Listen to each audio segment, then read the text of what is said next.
Astonishing Legends would like to thank Quip, Simply Safe, Harry's, Mac Weldon, and our contributors at Patreon for making tonight's show possible. This is the tale of the Gremlins, as told by the PRU, at Benson and Wick in St. Evel.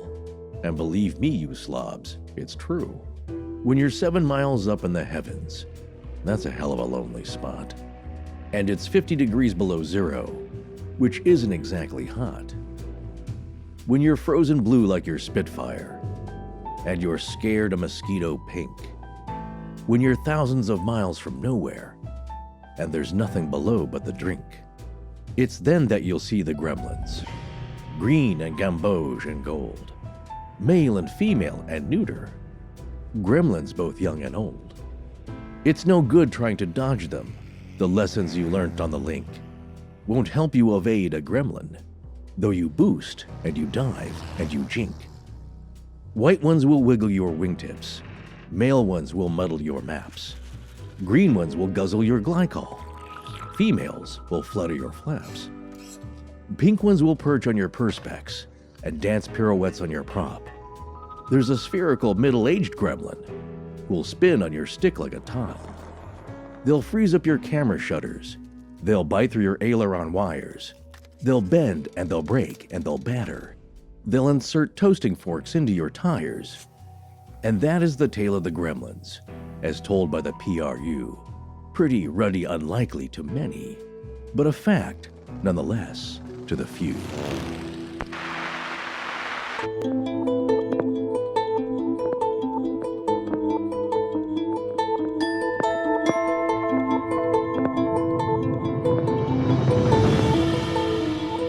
Welcome back to Astonishing Legends. I'm Scott Philbrook, and this is Forrest Burgess. I was a 22-year-old B-17 pilot and flight commander. I'm very aware of my surroundings, and as I go higher, I notice an unusual sound coming from the engine. The instruments went nuts. I look at my right, and I see an entity staring at me. Then I look at the aircraft's nose, and there's another one hanging in there. Dancing lizards. Paraphrased account by a pilot known as LW from Cryptozoology News. Join us tonight for our episode on Gremlins. And we're back. We've moved past the space ball. Hey! It's okay. That's what the family calls it, space ball. That is true. Well, just a few quick notes before we jump into tonight's single episode topic. A refreshing change for some of you, I'm sure. Well, it's going to be still a long single episode, but well, first things first. We have selected some new colors for a new round of coffee mugs. We'll let you know as soon as those are back in the store. We'll spring the colors on you later. They're kind of fun. Also, here's a fun Patreon bonus content thing we're doing. I'm taking the copy of the script that the Betts family shared with us about their story, and after I redact the names from it, I'll be scanning it and handing it over to Tess to post on Patreon for our patrons. I'm currently waiting on a special redaction marker that I ordered on Amazon. I know it's our first redacted document, but Yes. couldn't you just use a Sharpie? Dude, this is a special redaction Oh, marker. I see. Yeah, but you Just know. leave me alone. Okay. All right. All right. Well, I'll make the last point of the housekeeping here. From time to time, in an effort to support our sponsors. Thank you so much, by the way. Folks will reach out to us to say, hey, I want to try out Quip or Simply Safe or the Great Courses Plus, but I want to make sure that you guys get the credit. So what's the promo code or whatever? And the answer to that is, if you go to astonishinglegends.com, right there on the main page, the splash page, you just have to scroll down a little and there'll be a search bar. It's very prominently featured right there. You can't miss it. Yes, right in the middle. Just scroll down. It's a big old search bar, and you just type in the name of the product you're looking for. So Quip, Q-U-I-P, or whatever it is, and it will punch up the separate episode pages where that product was featured on that show. So as you may know, and hopefully you do because you go check them out, every episode we do for every topic has its own page. Sometimes there'll be updated links and new photos. It will also have the sponsors that were mentioned in that show and the product codes for them. So you just scroll down that page a little bit. You'll see special offers from our special sponsors, and the descriptions for each product and the promo codes you need to use are right there. All right, one last thing. Yes, we know the Dyatlov Pass investigation has been reopened. And solved, Yeah, right? It was solved. It's Mystery not solved yet. Oh, It's sorry, not. sorry. Okay. But we are all over that. In fact, we're part of the reason that's happening. Not that we were in the driver's seat at all, but we did contribute to a GoFundMe that helped get that rolling. So updates and even interviews are going to come as we are able to corral them. We're working furiously in the background on those, just like the Wizard of Oz. All right, so before we get started on Gremlins, why did you pick this topic? Because I love it too. I've always heard about them. Well, there's a couple of reasons. One was coming out of the intensity that was the Bet Sphere. I was looking for something that I thought might be a little bit briefer. That still could be aeronautic. Yeah. in a way, I guess. I love aeronautic stuff, which is, I mean, I think we both do. We've covered a lot of it since we started the show, but I'm also fascinated with mechanical things. I started but did not finish a degree in mechanical engineering, instead going into the creative arts. Well, all thankful for that, I suppose. But I love that stuff. People that know me and follow me on social media and have been listening to the show a long time know that I like cars and planes and all things mechanical. And the other thing is, in the years since we started the show, we have stumbled across a lot of really fascinating stories. Mm-hmm. And I was like, we should get to the bottom of this, especially with regard to not only aviation, but gremlins in general, even from some of our own friends. So I thought, hey, you know what? Let's drill down on this a little bit and see where it takes us. Yeah, it's really two areas that are of interest to us, which is fast-moving machinery, boats and cars and planes and all that kind of stuff, but also folklore. Yes, so there you go. That's why I wanted to do it. Which is where this is rooted in. So what is a gremlin here? Well, essentially a gremlin is often described as a goblin-like creature that seems to have its roots in folkloric tradition, but it became popular with military pilots, especially the British, at first during World War II, but possibly earlier. So that's a little bit of a debate there. When did it really start? But mostly people think about it as a World War II British phenomenon with the Royal Air Force, where it then entered, after that, into the modern mainstream zeitgeist. Oh, there's a word we haven't had around in a while. I've been waiting to use that one, too. Welcome back. Gremlins could be associated with the prankster nature with many entities, which there are many names for: goblins, hobgoblins, fairies, pixies, elves, sprites, gnomes, brownies, leprechauns, bogies, and bugaboos, which are more spirit-like fears, or imps, collectively known as the wee folk. Yeah, that's a lot of names, I know, but that's what they're all connected with. Hey, this isn't me. I didn't make these up. These you're going to get them all in there. That's what I like. You know why? Because people say, you forgot imps. Yeah. You forgot sprites. They're part of this, which is true. They're all kind of gathered into, like you just said, the collection of wee folks, the diminutive but powerful supernatural kind of creatures that inhabit our world through folklore, but also people see these things from time to time, or so they claim. Yes. So it is part of our world that is a lot of fun, but it can be dangerous. They can be mischievous. And that's the difference about them. Instead of doing what might be considered playing tricks on humans, they're more associated with causing damage and mischief with machinery, especially aircraft. And now, when causing damage to an aircraft, they're said to do enough to cause the plane to execute a forced landing or return to base, but not quite enough to directly cause death. And they also don't physically attack a pilot or passengers, although there's... That we know of. Yeah, that we know of, although there's one story we're going to touch on tonight where that may have happened. They may, however, play mental tricks on pilots or poke or tickle them at inopportune times. Right. Well, it's a physical sensation in that they cause you to doubt stuff. They can put thoughts in your heads. But mostly they're known for causing mechanical problems. And I know that aircraft are very complicated machines, of course. But this happened, as we'll see, possibly starting in the biplane era, which, yes, it's a machine, but not as complicated as mid-century. No, that's machines. A wood fabric, a motor, and cables. There's wires there, So, but weird stuff happened to those pilots, it seems, as well. And so, in tracing back this folklore here, which is specifically of a very particular nature, that's another reason that we love this. It's just its own thing. We'll see some differences between these other types of wee folk and gremlins themselves. Well, they're mostly known to cause trouble, but there are a few stories from flyers where they claimed they were helped by gremlins to get home. Yes. That's very few and far between. But it has been reported. One of the most famous pilots in the world reported on being assisted by something on one of his most famous flights, and we'll talk about that. Yeah, were they gremlins by definition, or was it something else? But he definitely said he was helped. Female gremlins are called Finellas or Fifanellas.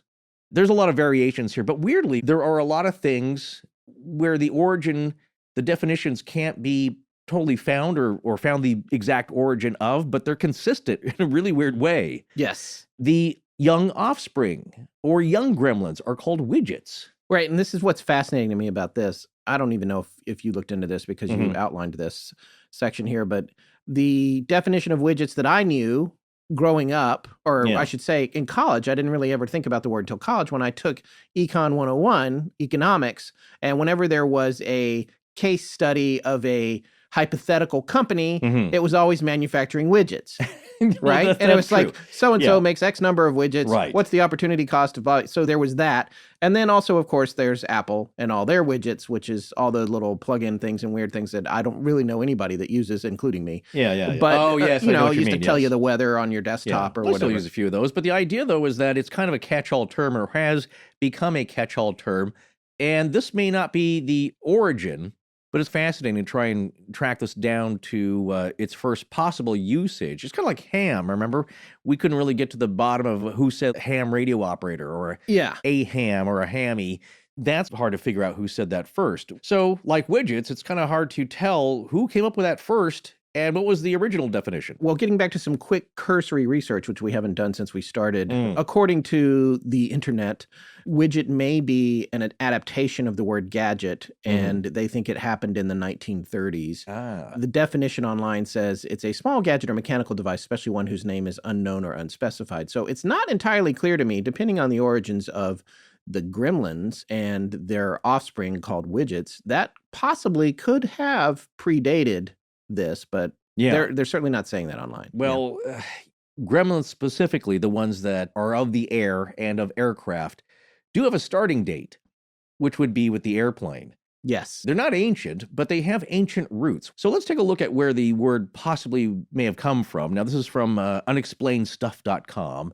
They had a good summation. We went back and looked at other sources, and they seem to sum it up pretty well. The term gremlin was derived from the Old English word grem, or gremion, which means to vex and annoy. Folklorist John Hazen had stated in his research that he found some sources to claim the grem or gremion word origin, while in the book Spirits, Fairies, Leprechauns, and Goblins, an encyclopedia, author Carol Rose, she states that the name gremlin comes from a combination of the name Grimm's Fairy Tales and Fremlin Beer, which was a bottled beer from Fremlin's Brewery in Maidstone, Kent, England, and established in 1861. That's a very popular definition there. That was my favorite of all the ones we came across. And also, it seems really plausible to me because you can see some aviators sitting around talking and drinking and talking about crazy thing that happened in their plane and somebody coining the word. Right. Yeah. I don't know. I can't imagine how that first conversation went,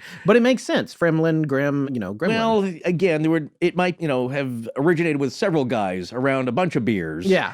And it just cemented. Nobody really knows exactly who was the first one to say it. That's a likelihood. The other one, no, I'm down with to vex or the Old English definition. But the Fremlin explanation is also found in the Sutton Companion to Folklore. Quote, gremlins are the latest addition to the world of fairies and goblins. Gremlins were born out of the imaginations of an RAF bomber crew stationed on India's northwest frontier. The name was inspired by Fremlin's beer, where the letter F was replaced by a G, which stood for grim in that case. And it was said that the beer was popular with RAF pilots in this Indian region because that's all they could get. It's elephant like- on the bottle, that's their mascot. It's like Milwaukee's Best when you're a freshman in college. Yeah, well, that's what you drink. The beast from the east. Well, the role of the gremlin was to take the blame for various unaccountable things that can go wrong with an airplane, and it sprang to fame after Group Captain Leonard Cheshire, VC, Victoria Cross, that's an award he's won, Yes. was heard cursing gremlins on a York aerodrome. That's a pretty precise original claim, but this guy was, he was renowned. He was no slouch. This guy was one of the highest decorated air servicemen in World War II, and he'd received the Victoria Cross, as I said, the highest award for gallantry in the face of the enemy. It's a weird thing that he would have said that or cursed it unless he was joking around. So that's a theme here that there's a lot of joking around with this, but also not. The idea seems to be taken somewhat seriously, but to the public, it is ridiculous. These are outrageous stories. And so we'll take a look at that complex idea as we go along here. There's another source. This is a book called Fighting Words by Christine Armour. This sounds like a really great book, by the way. She mentions the Fremlin thing as well, but then she cites someone else, another writer, who maintained that the word was current in the RAF soon after World War I. And in those days, it meant a low-ranking man assigned to the least desirable duties. Yeah, that's kind of important there because we'll see that pop up as a connection to the idea of gremlins and that they are not respected, or if you disrespect them, they can mess you up, which Yeah. you don't want to insult the guy working on the mechanics of your plane. Right. But also another possible instance where this word shows up that's mentioned is Charles Graves' Thin Blue Line. And that is, I believe, after the same mention at that Yorkshire airfield. Those are all just moments where this thing could have originated. But the word gremlin is very phonetically similar to goblin, and also very similar to the British English slang gremmies, meaning a goblin or imp. Can you do that in a British accent for us? Gremmies. Anyway, connected to the idea, though, of the gremlin, this is kind of interesting because it takes an offshoot here, but it is connected, are the Mogwai of Chinese folklore, which many of us know from the reference in the 1984 movie called Gremlins. Yes. The word Mogwai is the transliteration of the Cantonese word mo and guai, meaning monster or evil spirit, and demon or devil. So in the Chinese tradition, Mogwais are demons or spirits of deceased non-family members which are out to cause harm to humans, often as a means of revenge for being wronged in life. Like a vengeful ghost. Remember, we've talked about that before, that idea. Wow. You found the origin of the word Mogwai? Well, someone did. But I mean, I did not I see this in here. That's pretty impressive. Actually, it's funny because I have a friend who teaches English and he taught in Taiwan. Sorry if I goof this up, but I believe a slang for white people in Far East Asia is guai, like ghost, because you're so pale. Oh, So it's okay. kind of a slang, maybe a little bit derogatory. Yeah. But anyway, we were talking way back then, years and years ago, about Mogwai. And of course, there's a prog rock band who is from Scotland Yeah. called Mogwai, which I like. But you may be wondering, like, wait, now we're talking about these furry teddy bears, these Furbies Yeah. from the movie from 1984. What's the point here? Well, the connection is that they're very similar in character and intent. And although one is Chinese and doesn't really fly, the other one is English, Celtic in a way, with their woodland folk. But they're all wee folk, and they are similar in nature in that what happens, Scott, when you feed them after midnight? From the movie, anyway. They go crazy. They turn evil. They did a little bit of research in the movie. I think that was Chris Columbus who wrote the screenplay, and that there is something about sunlight and water. I don't know about the food after midnight. That's probably just a bad idea, but there are only 3 rules with the Mogwai. 1, do not get them wet because they will start to reproduce. Water is very important. 2, bright lights will hurt them and sunlight could kill them. 3, do not feed them after midnight because then they turn into horrible beasts. And that is more like the actual gremlins. And as you saw in the movie, they kind of look like some of the descriptions more of gremlins. Yes. So there's a connection here. I know it seems far distant, but in Chinese philosophy, water, though, is the primal substance by which all things come and will eventually return to. And as said by Qi Guangzhou in the book Chinese Mythology in the Context of Hydraulic Society, in cosmology, folklore, myth, ritual, and iconography, water fills the same function, whatever the type of cultural pattern. Indeed, it does benefit all creatures on Earth, real or imaginary. Numerous Chinese gods, heroes, and mythological creatures, especially you and the dragon, are associated with water. So the connection here is that these, again, being nature spirits, Mogwai, which can behave like gremlins, but on the ground, are connected to water. That's their thing. Gremlins are spirits of the air. That's their thing. That's their domain. I know it's kind of hard to wrap your head around. Where are they popping out of? Yeah, and supposedly they can't fly. Not themselves, but there are reports where they come out of the clouds. Yes. Or they appear. In one way, they are kind of a cryptid, you could consider, but they are more spiritual. Maybe like all cryptids. That's another big idea. Bigfoot being interdimensional. He pops in and out. All these creatures of the woods and the air and the elements pop in and out at will. They come through long tubes at Skinwalker Ranch. They can. 3-dimensional tubes that Yes. Just pop out of nowhere. Yes. I see. 2-dimensional from one side and 3-dimensional from the other. Well, that makes sense. Well, what do these gremlins look like? There are several versions. Basically, your run-of-the-mill goblin or hobgoblin, but with a few variations. They are diminutive, as we said, between 1 and several feet tall, but these are small creatures. Sometimes they're gray-skinned, alien grays. Sometimes they're covered in fur, sometimes with horns, sometimes pointed ears, glowing eyes, Some can kind of speak an incomprehensible version of English or some unknown language. Sometimes pilots have claimed that they've spoken into their ears, insulting them or trying to confuse them. Yes, or help them in other Very cases. rarely, but yes. But yes, sometimes they try and help them. But they're often described as being skilled with machinery. We're talking specifically about gremlins now, but being like a weird goblin or elf or like any of the creatures we just mentioned in that long, fun list.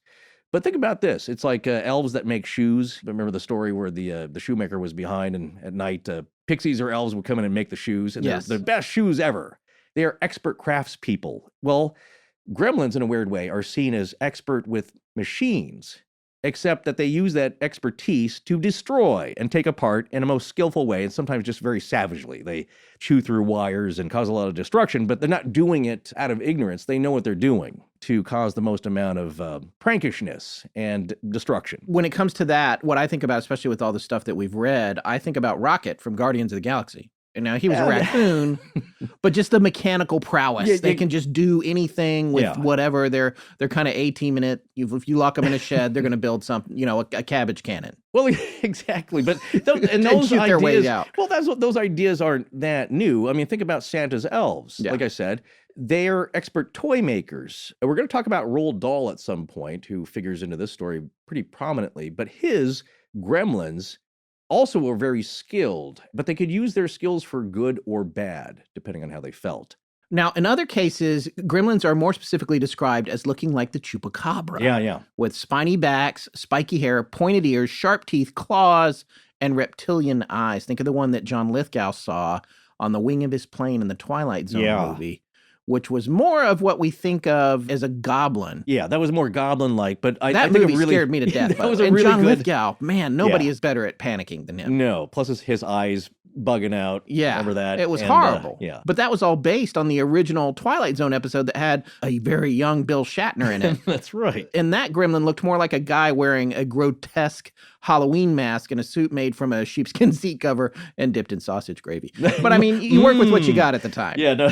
If you look at pictures of it, look, it's a TV show, so it's not all Rick Baker. No, it's not all Dick Smith. Oh, by the way, the Twilight Zone's coming back. Did you see that commercial during the Super Bowl? Oh, yes, yeah. I'm excited about that. Pretty cool. I hadn't heard about that. But the idea is, it's that there are two versions. The more modern film adaptation, that gremlin is very scary. That's what's kind of seen or described sometimes in some contemporary events where people saw something weird screwing with the machinery, and it was more goblin-like, vicious. Yeah. Well, the one that bothers William Shatner on the wing of the plane, there are ideas where it's more beast-like and some that are more like little men.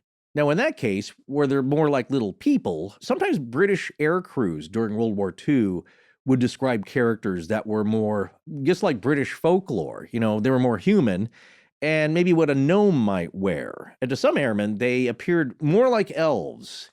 Have you seen those British safety posters? There's motivational posters to stay safe, and there's pictures of gremlins. Yes. In those posters, those are more, of course, comical, not so horribly frightening. I mean, the accidents are frightening. The industrial accidents that can happen to you if you don't pay attention, because gremlins are floor greasers. Yeah. They do horrible things out of boredom, or it just turns them on. In that instance. So those posters, it's just kind of funny that they could say, back our battle skies. So when you're working in the factories, gremlins are present. And that idea was present in the factories, not just with pilots or onboard planes. Well, yeah, it was a way to personify the concept of staying safe. It was exactly. pre-OSHA situation. Right. Well, those are pictured as comical pin-headed guys with little tufts of hair on top, and they've got more of like 1840s British men's garb, again, with the frock coats, tight pants, tricorn hat with a feather sometimes. Well, that was other descriptions that are more weird, and you kind of think like, how's the hat going to stay on at at 8,000 feet? But it's more of a concept in a weird way. The gremlins in the posters have little neck ruffs. They're more like, again, what you might picture with British folklore and legends and tales of old, Rumpelstiltskinish. Which points back to the possibility of a British origin of the concept of the gremlin. Yeah. Or at least in that case. Yeah, again, like an elf. Red or green double-breasted frock coats. Sometimes they had stocking caps that had tassels at the ends, but only at high altitudes. So all these little rules that were kind of made up here. They wore tights, pointed footwear. The required uniform, tights. Exactly. Well, what do they do to these planes? Well, some like to suck the high-octane gas into the tanks. Others messed with the landing gears. Still others specialized in jamming the radio frequencies. Just as the pilots and mechanics were learning to respect the gremlin crowd, it wasn't long before they also began to be annoyed by the gremlins' girlfriends. We have to wonder with all these different looks that they have. It's a lot of different looks. And this is one of the things that I thought about. And, I feel like we come back to it a lot when we're covering these stories, not just with this, but with ghosts and the idea. I mean, we always say tulpas and all that. But you do wonder if this is a case where, like with Woody Derenberger and Indrid Cold's Flying Lantern, is it a case where the experiencer sees what their mind is capable of or more prone to interpreting? They're seeing what they can wrap their heads around. Right. And so their mind plays a part in the depiction of the thing they're seeing. Floating disco wizard. Yes. There you The disco wizard. The disco wizard Yeah. floating in the sky. The impossibly tall grinning man wearing a clownish multicolored outfit. Yes. Seen by David Weatherly. That was 15, 20 years ago. They were driving along a North Carolina highway or a road out in the woods, come around the corner, and there it is, standing in the tall weeds, in the tall grass, with an impossible grin, but dressed like something from another bygone era, or Willy Wonka. Another Roald Dahl thing happening here. But that's kind of the picture we're forming here, or at least we have from all, the research that we've come across, is that there are varying descriptions, but within those varying descriptions, it's kind of consistent. So again, there's the more reptilian, ghoulish, goblin-like ones. There's the more human, maybe like gnomes or little humans of the period wearing period costumes. Just depends on who's telling the tale. You know who has really bad teeth? I mean, in the movie anyway. Gremlins? Yeah, horrific. I mean, really, really bad. I'm not sure the original Gremlins had bad teeth back in the Great War, but by the time Joe Dante got done with them, they were pretty wretched. Well, yeah, probably bad breath too. Totally. Remember the big gremlin boss in the movie, Stripe? I actually just read about him right now. He could have used a Quip toothbrush for sure. I mean, not only are they great little machines that a gremlin couldn't break if it tried, but they really do help you get a full and even clean. Yeah, the bottom line is that most people, and gremlins, don't brush properly. Quip is a better electric toothbrush created by dentists and designers to make brushing your teeth more simple, affordable, and, believe it or not, even enjoyable. One of the best things about Quip is that it uses sensitive sonic vibrations that are gentle on sensitive gums. And that helps because often people brush too hard, and some electric toothbrushes are actually too abrasive. The other thing that's great about Quip is brush heads are automatically delivered on a dentist-recommended schedule every 3 months for just $5. That is key because 3 out of 4 of us use bristles that are old, worn out, and ineffective. I love Quip because it just works. And you know what? It's also easy to travel with. And on top of that, it runs for 3 months on one charge. Quip is backed by over 20,000 dental professionals and starts at just $25. Go to getquip.com/legends right now and get your first refill pack for free with a Quip electric toothbrush. That's your first refill pack free at getquip.com/legends. Hola, soy Ana y estás escuchando Leyendas Asombrosas con Scott Philbrook y Forrest Burgess. Ahora volvamos al show. All right, so we're beginning to see that gremlins are a variation of the wee folk of folklore, and the ones that have been reported to have damaged aircraft, or of course from the 20th century. So it's a kind of a modern bit of folklore that was created, but from an ancient idea.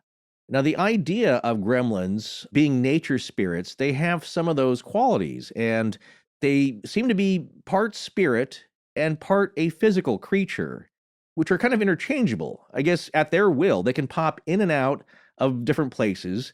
That's why they can pop into planes, but they're also described as following pilots onto planes. Here's what's super fascinating about that to me is the nature, the fairies, that sort of thing. These are more a product of the industrial age because they're Exactly. not out in the woods. Right. I mean, they're up in the clouds, Yeah. but they're messing with your airplane. That isn't Right. a thing, a man-made thing. It's mechanical. Right. That's where they take a left turn from traditional fairies and Yeah. wood sprites Right, and, right. and puckwudgies and that sort of thing. Right. There have been spirits of the air, certainly, with folklore and mythology. And some things like fairies, we picture them with wings, fairy wings. Yes. But they fly. These ones waited around until we could fly. And I love that one of the origin stories we found talks about specifically how they were inspired by the construction of aircraft and the destruction of their habitat, right? You've got that in here, yes. right? Yeah, that's going to be featured prominently by a guy we all know or should know. Yes, Mr. Dahl. That's right. Every culture seems to have their own version of wee folk, considered nature spirits or beings, like we were just talking about. Those ones are often connected to the land or water of a region, or in the case of gremlins, even the air. Yeah. Now, in the UK and the Scandinavian countries, these beings inhabited a magical world underground, or they're in hidden places like caves or mounds, or something like another dimension, often scurrying and floating around in the woods, but connected to our world where they could pop in and out or could be summoned. Now, German folklore has the Kobold, which is a mischievous gnome-like spirit that lives in underground places. Again, this is something that Forrest touched on a few minutes ago. There's like a dual existence to these creatures, being both physical and spirits. And here's the other thing this reminds me of. There are connections here to the Kelly Hopkinsville story. Yes. A lot of people think there's a lot of connections between the appearance of the Kelly Hopkinsville goblins and what a gremlin looks like. And then on top of that, with that popping in and out of existence thing, connects back to the whole Kentucky story that we touched on that has since become the series Hellier that Greg and Dana Newkirk have produced over at Week and Weird. So everything is connected. Well, certainly these tales are. Then you got to wonder, the tales of ancient, antiquated folks from antiquity. Were they talking about something that even peoples today are claiming to see popping out of caves and weird places, just materializing? And then when you go to look for them, they dematerialize. Is it the same thing? Because they occupy two worlds here, the physical and the spirit world. And it's their choice when to make an appearance. Usually it seems. Sometimes, like I said, maybe they can be conjured. That's the old folklore of old. If you knew a spell or the right things to say, you could get them to appear and make a deal or get them to do your bidding. Yeah, I just want to say for the record that a lot of times when you conjure something, it puts it in a bad mood. Oh, well, well, speaking of that, you have to respect them. That's another thing that is going to be a common theme throughout this show. They are deserving of your respect. You don't have to like them, but you can't mess with them because they can turn on you. They can help you, or they can be your worst nightmare and give you a lot of problems. So you must, leave them alone essentially as much as you can, but they're messing with you here. But even so, you still have to respect them because that idea of respect, that's also ancient. There were fairy-like folk back in the ancient Roman days, and they didn't just live outdoors. These were household spirits, and in the cultures like in ancient Rome, these small spirits inhabited each home, and they were called lares, Lares. And if you appease them, they'd watch over your house and barn and your family and your animals. And if you didn't, they could turn on you. This sounds a lot like Larry from Three's Company. Larry's different spelling. Yeah, but I see what you mean. You want to appease him too. Yeah. Well, with the Roman tradition and the influence over Europe by their conquests, I'm sure some of this folkloric tradition carried on in some form and influenced European medieval traditions and folklore. Yeah. Here's something pretty funny. Boggarts? Yeah, either one. Boggarts. Yeah. These are household creatures that are said to be what brownies turn into if they are abused or taken advantage of. Yeah, sound like the Mogwai, right? Yeah, exactly. And these are known to be mischievous and troublesome, and often either in homes or marshes. They are physically described as human-like and a bit beast-like, and generally ugly. Yeah, so that's more the goblin-like, human-like features, but grotesque, kind of ugly, and that should let you know that they're up to no good. Right. So, like Nick Nolte's mugshot. Oh dear. Well, some of the wee folk or the fairy folk, their domain is the land. They are connected to the land. It's very special. It's sacred to them. And often they are seen as helpful or friendly. They can be playful or jolly like gnomes. And even if they're pranksters or practical jokers, there's humor involved. I mean, it's at the human's expense, of course, but there's a good-naturedness to them and a playfulness. So I believe in Iceland, they're really big on gnomes. It is that same kind of a similar thing where, they know it's maybe seen as silly to the outside world, but they respect them. It's an important part of folklore, and a lot of people kind of believe it, or they leave space for belief, let's say. Yeah. Of these little wee folk, and they have little homes for them, and you've seen them have cute little areas with little tiny houses where they're symbolic, but they can, well, hey, maybe if they can fit in there, they can live there, and it's kind of a tribute. Well, it falls into that why not category. What's it going to hurt if we make a little house for the gnome? Exactly. So it's a little bit where superstition falls into it. Why not do it if it's going to help? Yeah. Often these nature spirits are benevolent or nice, or they're mischievous and play pranks. But there are spirits of other elements, like the water, nature spirits of the water, that are malevolent and downright deadly, like Scotland's mythic kelpies.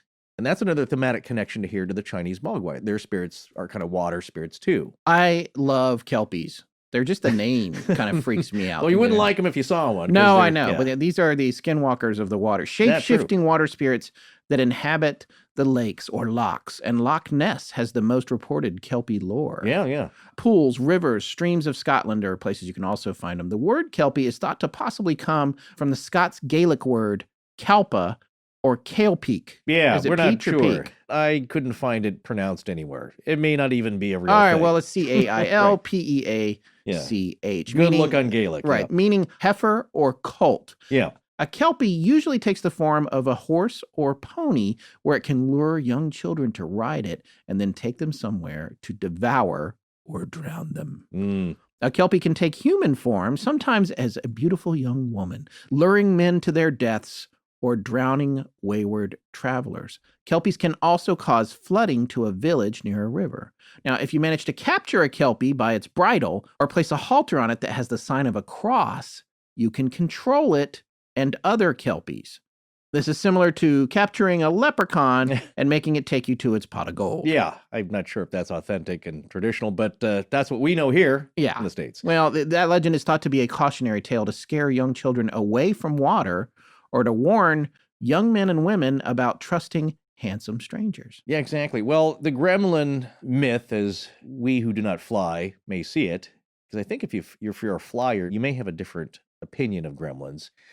But it can be a cautionary tale to pay attention, make sure your gear and your equipment, is up to snuff, do your pre-flight checks, be very vigilant because you're entering into a dangerous endeavor here. You know what this reminds me of was on the Flannan Islands series that we did, was the legend of those pygmies of Scotland's Hebrides Islands. Yeah, right? Who were violent, murderous wee folk. So the legend goes. Yeah, because remember the little house, the little rock house on the island? And if those were real, they may have spawned some folktales themselves. Yeah, that's a good point here because this region, and again, this is the United Kingdom in general, is where the gremlins idea takes place, but it doesn't kind of stay there. We'll get to that later in the World War II era, but they seem to start here in their folklore traditions. And again, so as we're seeing here, as we conclude this section, that the gremlins themselves might be something of the 20th century, but they have their roots in ancient folklore. So there are wee folk or fairy folk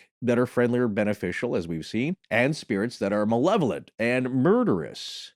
And there are fairy folk of the land and of the water. So why not the air? That's another element where they could exist. I know it's hard for us, again, to imagine because we're very physical. We're material creatures, for the most part.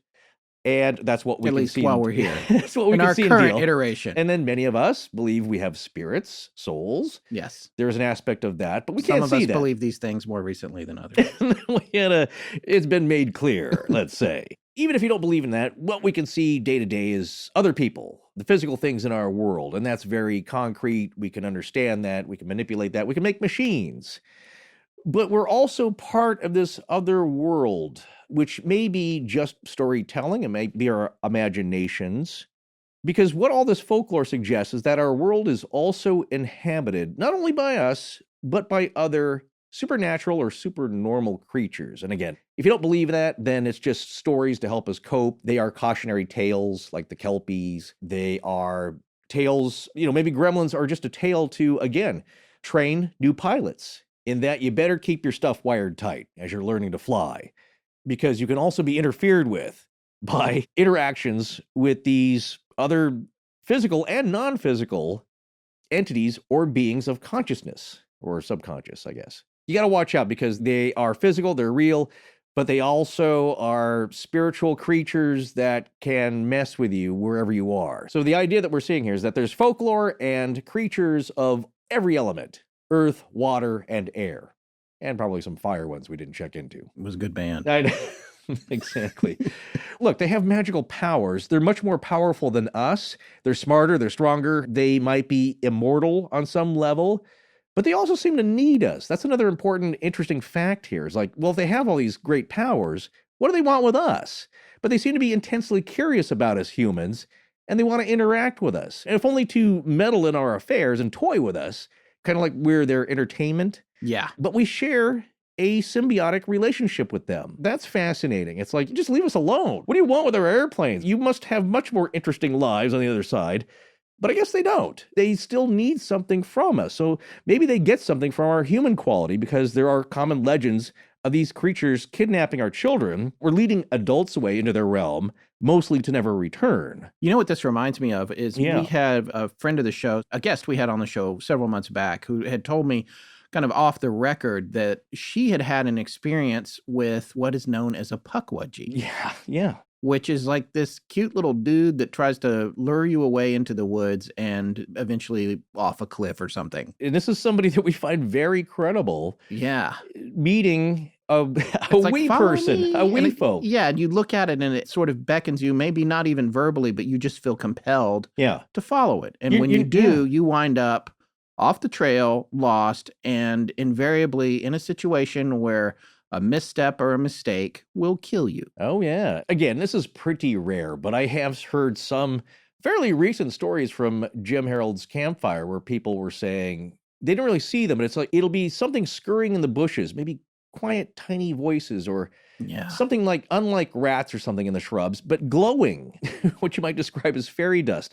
They said some kind of luminescent dust on the shrubs, and it seemed very appealing, like, we should go check this out. Mm-hmm. And they were like, what is that? Wow, that's so beautiful, and it's luminescent and iridescent, and it's at night, and they felt compelled to check it out, and then they started to approach it, and they got a bad feeling.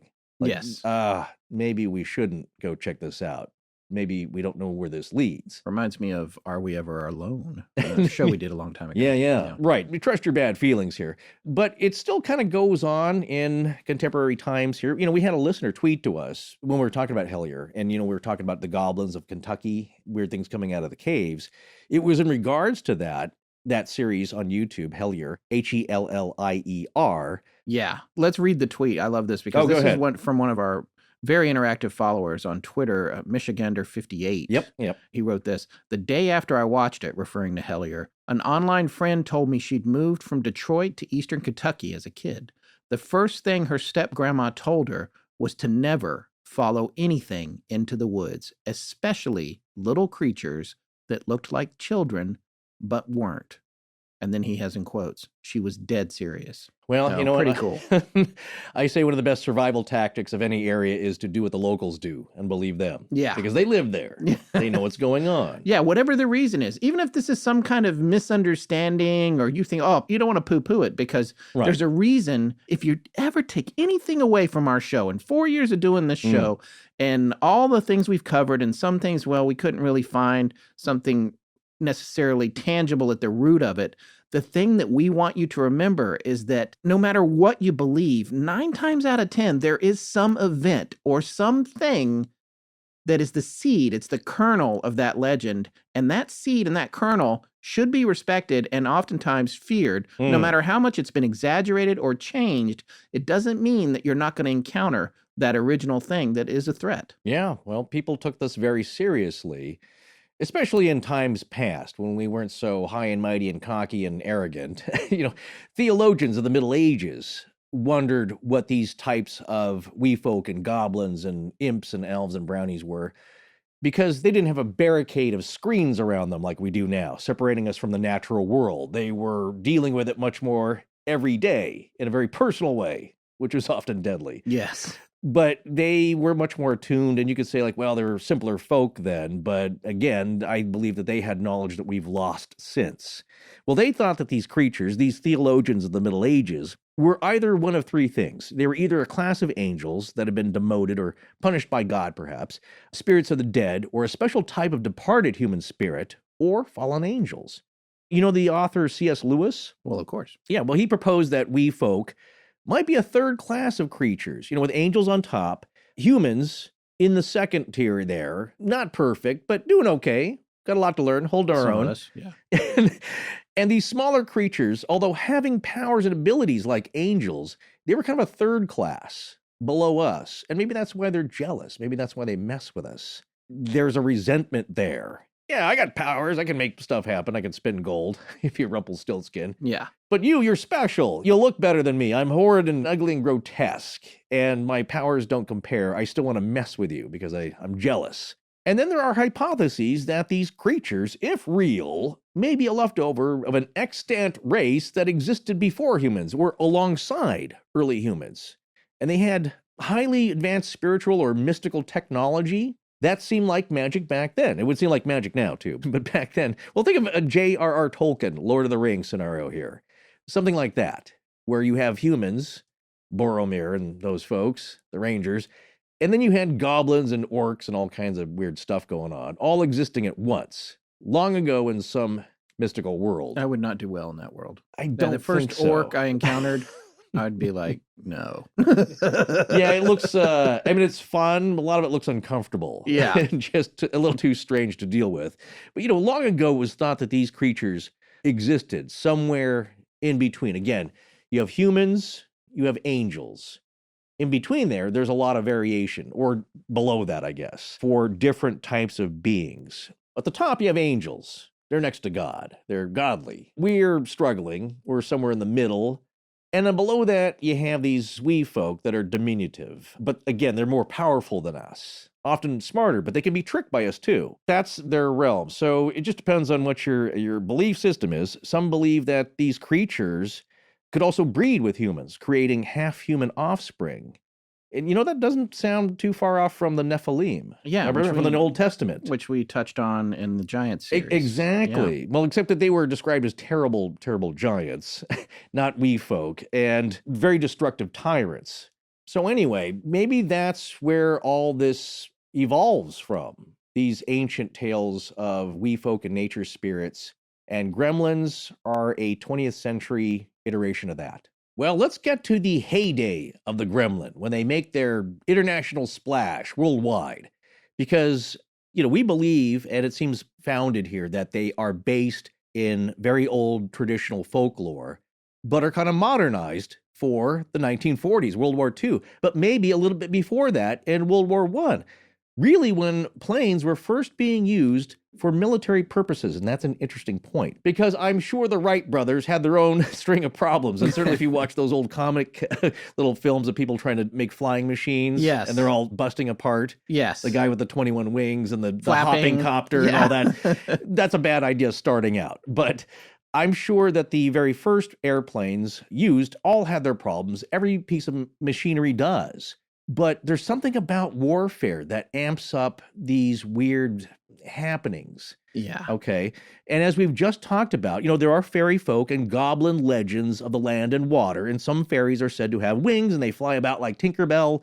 But there really haven't been tales of goblin-like creatures like gremlins who attack aircraft. And to my point here, maybe because the airplane hadn't been invented yet. And that seems to be their domain, the air and airplanes, aircraft hangars in relation and connection to that.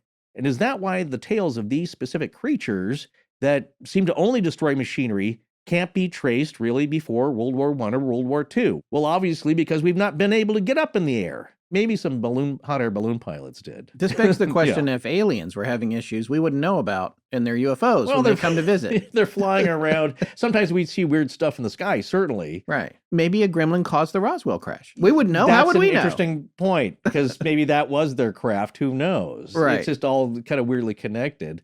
But specifically with these, we hadn't gotten to that domain of theirs, that element of nature. So being nature spirits, they have seemed to be a part of every element that we can experience in our environment as soon as we get there. Yeah. Well, before we move on, I thought this was as good a place as any to talk about a book that I found, a rare used book that cost me, let's just say, more than a couple $100. Yeah. And it's called Gremlinus Americanus, and it's by Eric Sloan, who was an illustrator and an artist and also a pilot. But on the cover, when you get the actual book, it says, "The Gremlins will get you if you don't watch out." Now, this came out in 1942, and there's some debate there, which we'll be talking about later, about who came up with some of these terms first. But the book is amazing. By the time you hear this, I will have probably already put some pictures from it on our social media. So go back and check us out at Instagram, or look for us on Twitter or our Facebook group page or Facebook main page if you want to see some of these pictures from this book, because it's truly amazing. You can tell that it inspired a lot of ensuing Warner Brothers cartoons and other ideas of what gremlins look like today. And while we're here, I did want to give a shout out and a thank you to one of our regularly contributing artists, David Spencer, who has done the illustration that you're seeing associated with this show. We were very grateful to get him to do a quick turnaround on that. I want to just read some of these sections in this book, which is mostly illustrations with classifications of these gremlins in a very tongue-in-cheek or campy way. Yeah. But there's also some interesting written word. First, I want to talk about the gremlin family tree. This will keep coming up tonight. The gremlins are a vigorous, prolific race of stalwart men, splendid females, and sturdy children. The lady gremlins are always addressed as Fifa Nellas. The gremlin children are best known as widgets.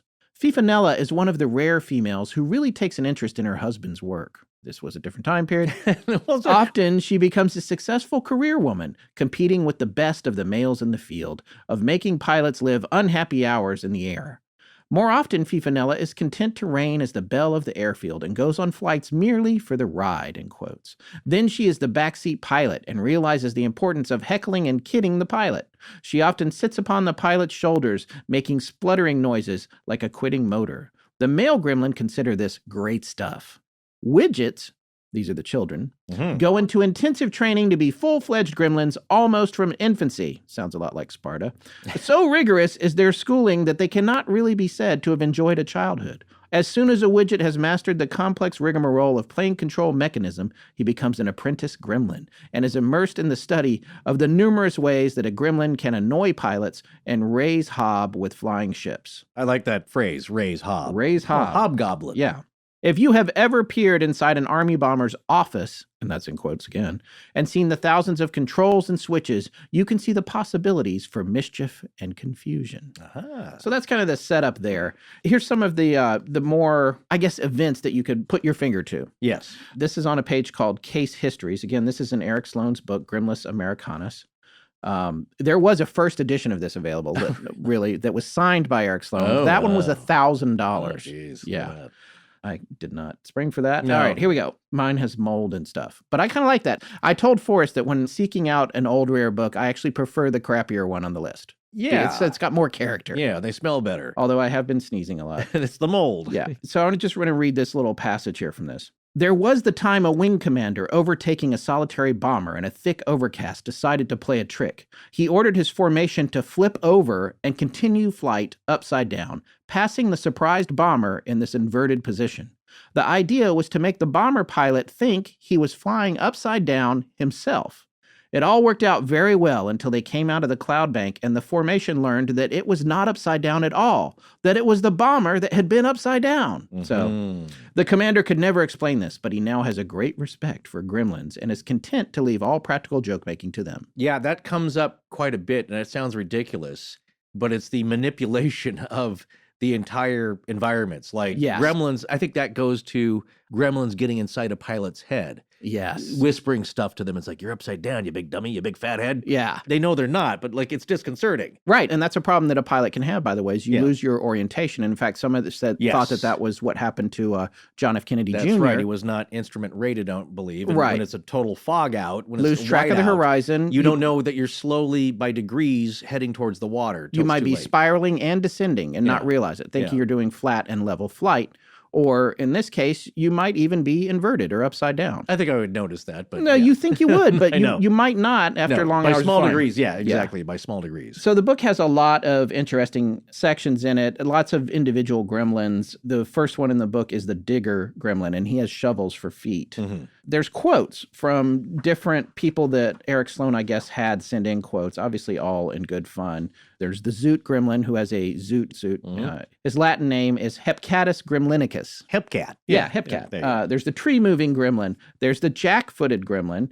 This one's pretty interesting. What it does is it changes how close the ground is to your airplane. Pay attention because these similar descriptions come up again and again by a lot of different sources all around the same time. So we're going to cover that and talk about it as it comes up in these often quoted sources, but we don't know who came up with them. Here is the pin-nose gremlin, who looks like a mosquito. I'll share a picture of him on so you can go back and find it. I'm definitely going to post him. And the quote here from George Post, the vice president of the EDO Aircraft Corporation at College Point, Long Island. This is the quote he submitted regarding the pin-nose gremlin. Now, what these will do, they will poke holes in things, such as tires, causing a tire to blow out in midair. And with float planes, they might poke a hole in one of the floats so that the plane will list on landing. This gentleman wrote, "Dear Mr. Sloan, you'll be glad to know that EDO floats are now treated with the new EDO anti-gremlin lotion. As a result, the pin-nose gremlin that punctures wing floats is becoming practically extinct in U.S. naval aviation bases." Good to know. There's that. It's pretty campy. Yeah. And there were some other ones, a lot of air traffic right now because we're recording close to 5 o'clock, and that's when all the planes take off. Very appropriate, Very though. appropriate. The whistling gremlin. This little member of the gremlin family loves music and is practically a wind instrument himself. He has a peculiar hole in his abdomen with piano wires stretched across it in such a manner that wind whistles through with a musical note. By means of this soundbox, the gremlin delights in making a pilot think he is going faster than his instruments indicate, which is most disconcerting during a landing. The gremlin's whistling noise often resembles the radio beam signal, and the whistling gremlin gets lots of fun out of fooling the instrument pilot by, quote, making like a beam. This guy is amazing looking. I'll post a picture of him too. He looks like an O with like a banjo, but there's a hole in the middle, and he's got really crazy eyebrows. Right. The last one that I'm going to read from the book is the Strato Gremlins. I like this one because they are seldom found under 35,000 feet. The rarefied atmosphere in which they live makes them much larger than ordinary gremlins. They are proof against the extreme cold of their native region, but they are lined inside and out with a soft blue fur. This shade of blue is called stratosphere blue, and it's just a shade lighter than Eleanor blue. The quote with this one is particularly nice. This is from Lowry L. Brabham, Operations Manager, Republic Aviation Corp., short for corporation, Farmingdale, Long Island. Dear Eric, the Strato Altitude Gremlin is well known to the high-flying Republic P-47.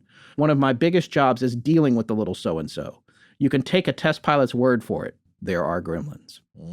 So, this book was a wonderful find. I'm so excited. Yeah. But there you have it. So that's, that's a campy look at it. And a lot of things about gremlins are very tongue-in-cheek, but there are some serious cases too. It's important to this bit of folklore in that there are two simultaneous feelings about it by the people in World War II experiencing them. It's serious and also silly. As we wrap up this section here on World War II, we're going to look at that duality of having this bit of cognitive dissonance about holding these two ideas, it seems to be, at the same time, from really serious people. Yeah. People who were in battle, pilots, really well-respected ones, and authorities, and also people that were writing about it. Well, and the publications they showed up in. Yeah, and there were a lot of reports by World War II airmen of all kinds of really specific damage. They claimed there was cut aircraft cables, chewed or shredded wiring, boreholes in wings, attacked instrument panels, navigation equipment, bombing sites, problems with landing gear, unexplained engine failure causes, jammed radio frequencies, broken de-icer systems, pretty much anything mechanical or electronic that could go wrong on an airplane. And my favorite, some of them were thought to drink the high-octane fuel from the tanks. Which I guess, drink it. They're running out of gas. Yeah. But unexpectedly. Yes. Look, some of it is probably a little bit of negligence or forgetfulness by the pilot or aircrew. But a lot of the times, if you've ever been on a flight with a private pilot who had to check while you were there doing the pre-flight check, I can't say that I live in that rarefied space, at least Okay. at this time. One time I did fly on a helicopter from Los Angeles to Catalina. Yeah. It was already on, I think, when I got in. Yeah, right, exactly. Right. But I know what you're talking about. Right. So I had a friend that, he was a private pilot. Oh, He wait, did that's a not check. true. I did go up with a friend. I forgot about this. Yes. I Okay, did go. did they walk director, around with a clipboard and they gave you the pre-flight check? Yeah, he was very careful. Flying This is was a long time very ago, but serious business because you can't just pull over. Yeah. So everything is checked. Doesn't matter who you are. When you get your license, when you've trained enough and you can fly, everything must be checked. They're very serious about it. So that cuts down on negligence and forgetfulness. So I'm talking about weird things that happen that should not happen. Like I said, you fill the tanks, there's no hole in them. Suddenly you're just losing fuel for no reason. You get on the ground, there's no leak detected. It's weird stuff like that that's happening. Yes. And sometimes, it is a scapegoat for things that really did happen that are forgetfulness and, and negligence or just sloppiness, because a lot of stuff's happening at once. And it's an easy way to blame it on something that is kind of mysterious, but like, Gremlin did it. I saw it. Right. Well, I don't know if you'd say you saw it, but you could just say gremlins to your fellow pilots and they get it. Yes. That's where we're going here. But sometimes what we're trying to point out is a lot of weird stuff happened that was and continued to be unexplainable. Hey, did you watch the Super Bowl this year? I did. One of our sponsors had a pretty cool commercial on there. Oh, yeah, Simply Safe. I think I texted you when that came on. Man, that spot was awesome. I really loved it. I laughed out loud at the robots are going to take your jobs, and the guys at the baseball game, and that one just gives him a condescending nod. That was hilarious. Well, it's so funny because it's all about the negative stuff we get bombarded with every day and the ensuing fear that can create. And it reinforced Simply Safe's mission, which is that no one should feel unsafe at home. Period. Simply Safe blankets your whole home with protection. In fact, speaking of blankets, we've got a Simply Safe system here in Blanket Fortiana, and it really does give us peace of mind. Yeah, Simply Safe has professional monitoring around the clock that makes sure police are on their way when you need them. And there's not a whole lot of giant hardware everywhere that you have to set up. The security sensors are tiny, blending in with your home so you won't notice them. The Verge called Simply Safe the best home security, and it's also a Wirecutter top pick with over 3 million customers already. Those folks know it feels good to fear less. So protect your home today. You'll get free shipping on any system order. Just visit simplysafe.com/AL. That's simplysafe.com/AL to protect your home and family today. simplysafe.com/AL.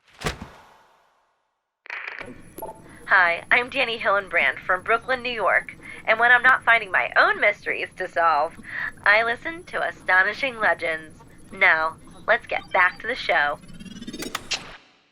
Let's take a look at the history of the gremlin in World War II and where did that start? I think it's important here to go back to the earlier section here when we're talking about the etymology of the word gremlin, because that'll give you a clue into how this kind of started, because we get a rare chance here to look at the birth of this mythology, in a sense. Yes. Well, other suggestions that have been made, I think Marissa and River dug this up, are a couple of possible word origins, one being of Irish origin here, the Gruamine,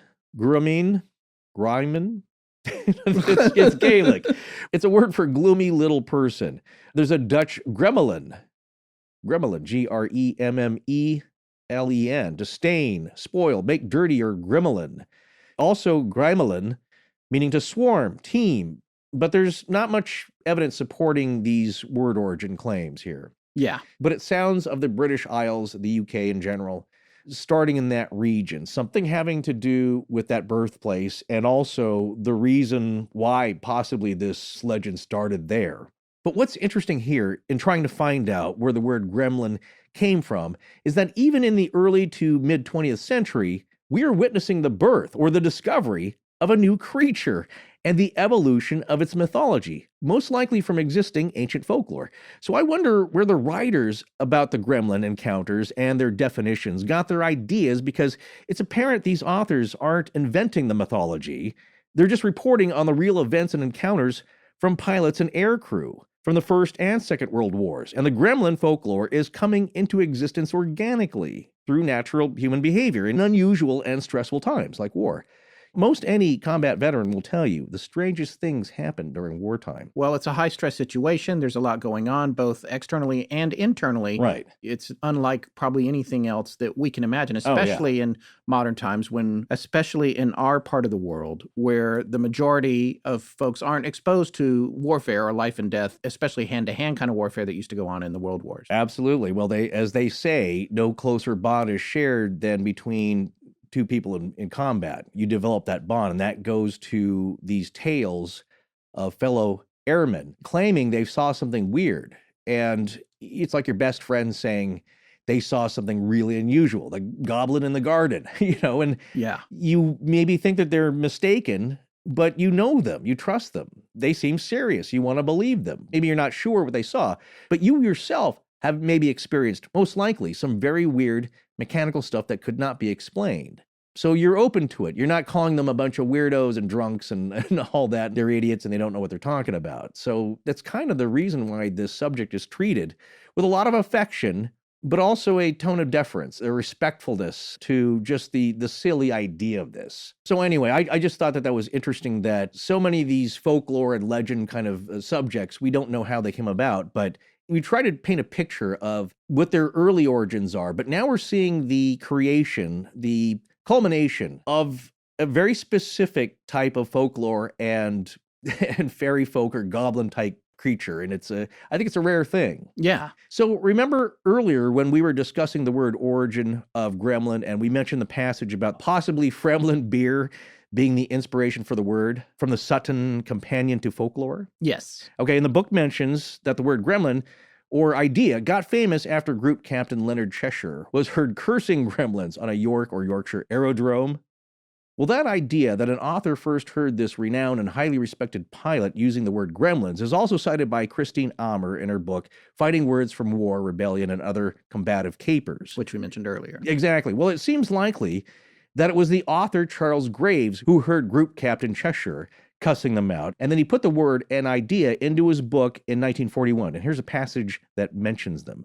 Again, this is from 1941, the book Thin Blue Line. Quote, "As he flew round, he wished that his instructor had never told him about the little people, a mythological bunch of good and bad fairies originally invented by the Royal Naval Air Service in the Great War," that would be World War I. "Those awful little people, the gremlins, who run up and down the wing with scissors going snip, snap, snip, made him sweat." So that's a point being made there that gremlins were known from World War I, and then the idea gained even more popularity by World War II. Yeah, you're right. Most people think they started with World War II, but we are seeing some information that's pointing to origins in World War I. Now, they got the most attention during World War II when they were talked about by Great Britain's Royal Air Force pilots from 1939 or 40 to 1945. Right, so as soon as Britain got into the war. A lot of these accounts came from pilots who flew during the Battle of Britain, but it's becoming more evident that they were mentioned by military pilots prior to that.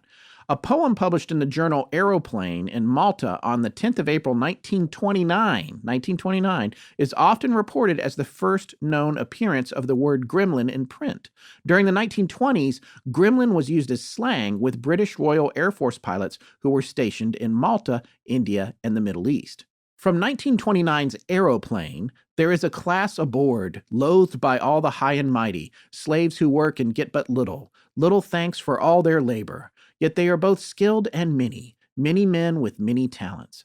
They are but a herd of gremlins who do all the flying, gremlins who do much instructing, work shunned by the wing commanders. That's interesting because it's mentioning the slang that the word gremlin is supposed to be, and also an early use of the word gremlin as a lowly or despised person, a menial, a dog's body, a wretch.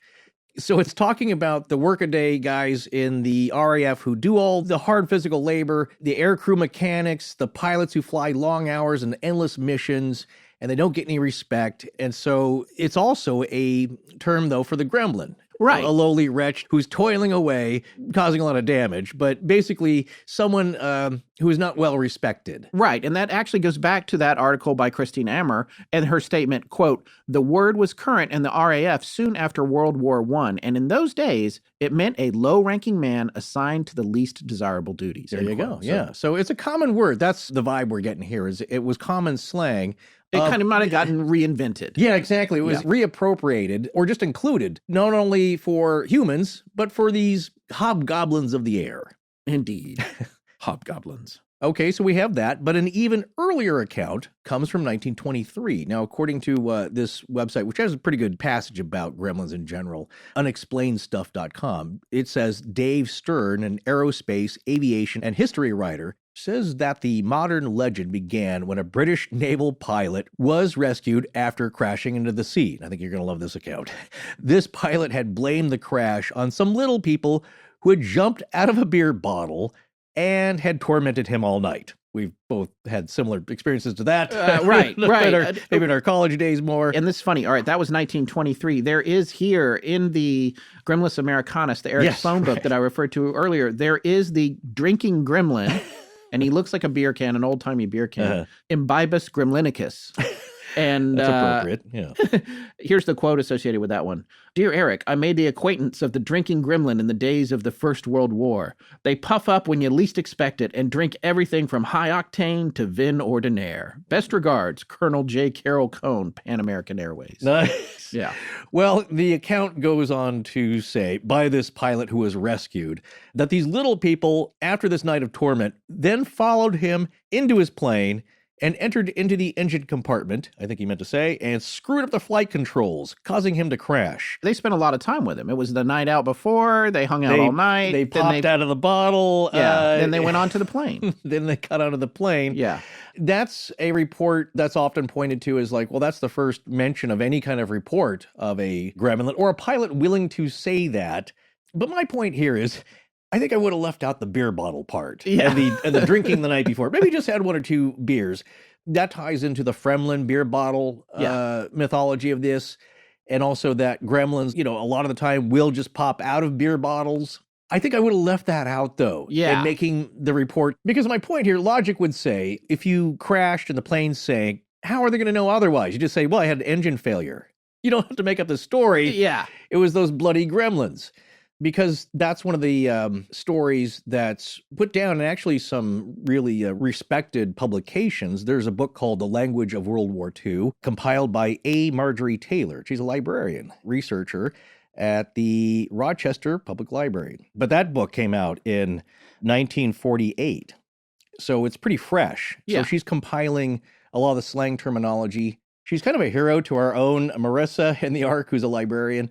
And she loved this quote here, which sums up a lot of this gremlin aspect from an anthropological standpoint. Quote, "Each crisis creates its own vocabulary." John Mason Brown. Oh, nice. This is a crisis time, a major one, and that spawns its own ideas, terminology, myths, and that's part of what's happening here. But there may still be a paranormal element to this. And if you believe that supernatural entities are possible and spirit attachments, then I guess the beer bottle thing could have happened. I've actually heard a story from someone who was from the Vietnam era about something weird happening at base camp, which was gremlin-like while they were trying to go to sleep.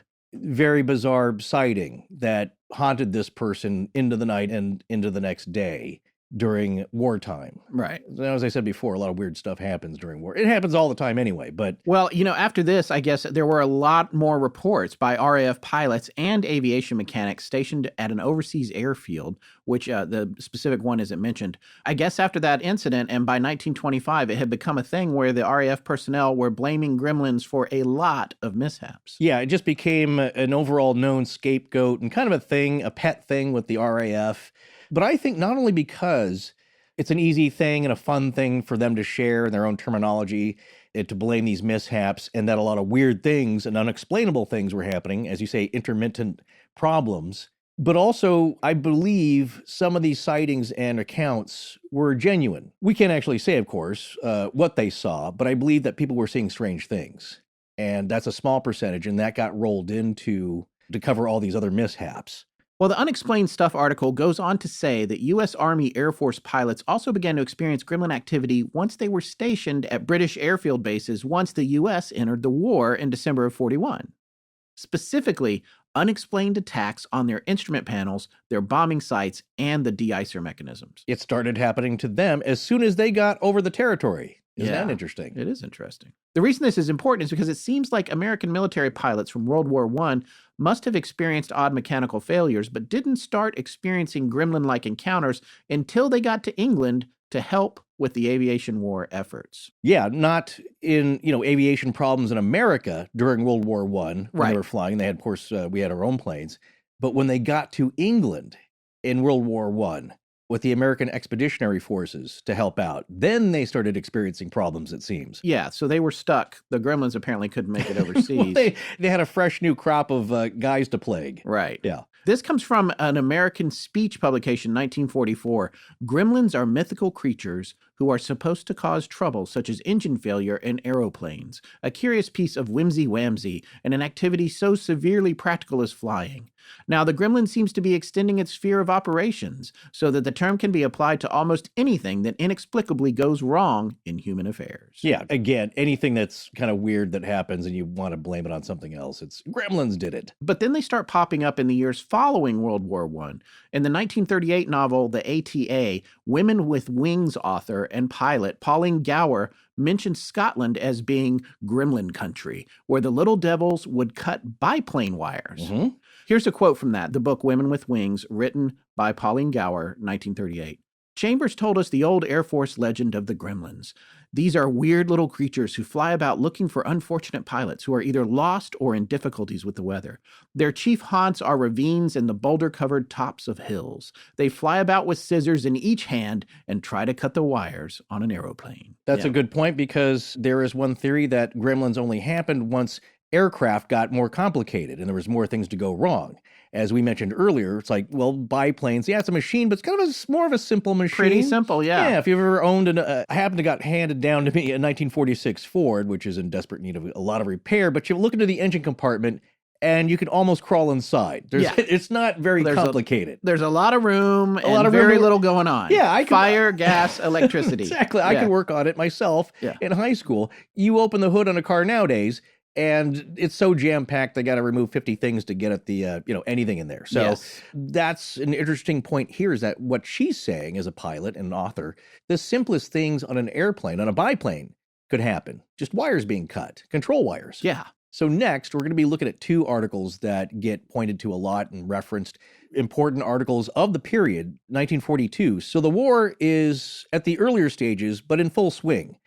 And what's interesting about these two articles, these pieces, is that the terminology seems to be already set. It's not like these guys were making up stuff. Well, we don't know for sure, but it seems like because they were written and published so closely together, that these terms were already established. Yes. There's some fuzziness over, like, if somebody crafted them, and online you'll see errant sources about who came up with what term first. Exactly. Then you go to look at publication dates and you'll find that it's a little fuzzy. Yeah, it's really weird. We're going to be taking a look at a famous book here next that makes mention of all these same terms, but we don't know where they came from, other than that these people had direct access and experience with the RAF, it seems.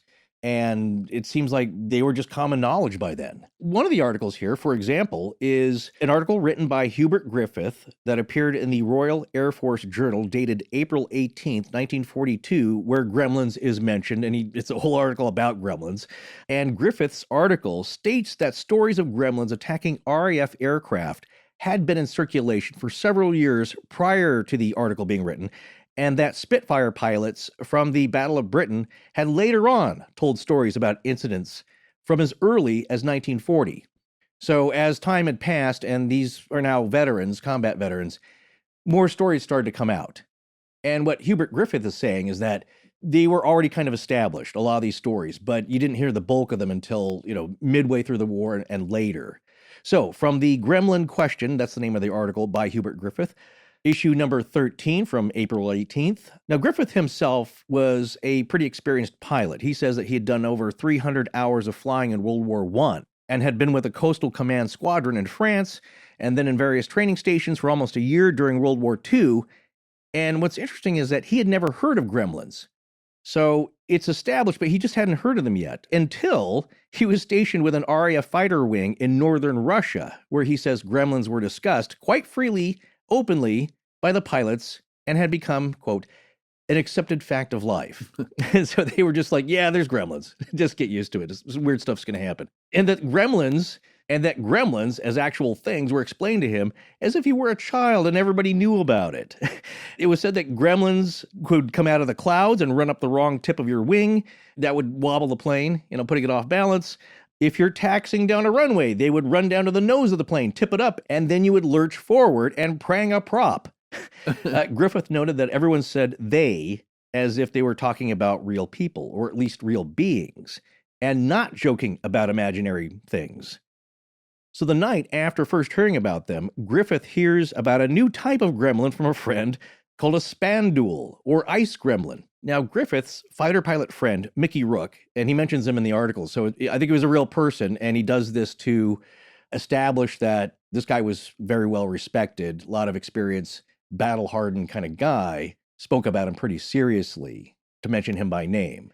He's quoted as saying, Mickey is, that the spandule, quote, takes over at 10,000 feet. Gremlins proper only operate lower down. They can't get the height, end quote. Further of the spandule, from all the pilots in the wing, they say, quote, he's a pig. He's the only one you've got to watch. He'll do you down if he can, end quote on that. And going on to describe the spandule, it seemed like a collective type of being, quite small, operating in mass rather than individually. Okay. Those are two different types of ideas, that they operate as on their own and for bigger jobs, or maybe at higher altitudes like these spandules, that they would operate in mass and gang up on a plane.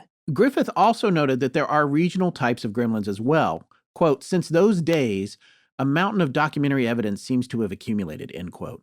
Griffith writes, with there being witnesses, Mediterranean gremlins, East Fifeshire gremlins, and pilots of every branch and command of the service have experienced them. They've become a daily discussion and have generated a lot of gremlin lore and literature and are now a part of the RAF consciousness. Griffith goes on to again cite his friend Mickey Rook. And again, he must be somebody that was well known as a character.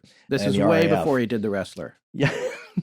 No, that's Rourke. Oh, sorry. I see what you're doing there. Yeah. Another interesting thing that Rook is establishing with his tale of gremlins is something that's often made note of, is that gremlins, they're not always malicious. They have a sense of humor. They're not always malevolent. They can be playful, and even if that sense of humor they have is distorted, although a very small minority, there are reports of gremlins coming to a pilot's aid in emergencies. So going back to mythology about goblins and wee folk, is that sometimes they can be helpful. A lot of times they're just playing pranks. Yes. And so gremlins are kind of in that in-between phase where they're maybe like gnomes who, if you're very nice to them, they'll help you out a lot. They love humans. They love children. Yeah. But others on the other end of the spectrum, like the Kelpie, will just outright kill you. Yes. Lead you astray and drown you or devour you. Gremlins are kind of in that middle area there where most of the time they're causing trouble. But occasionally, if you are respectful and true and a good pilot and paid attention, they might help you out with things like whispering to you, you should change course.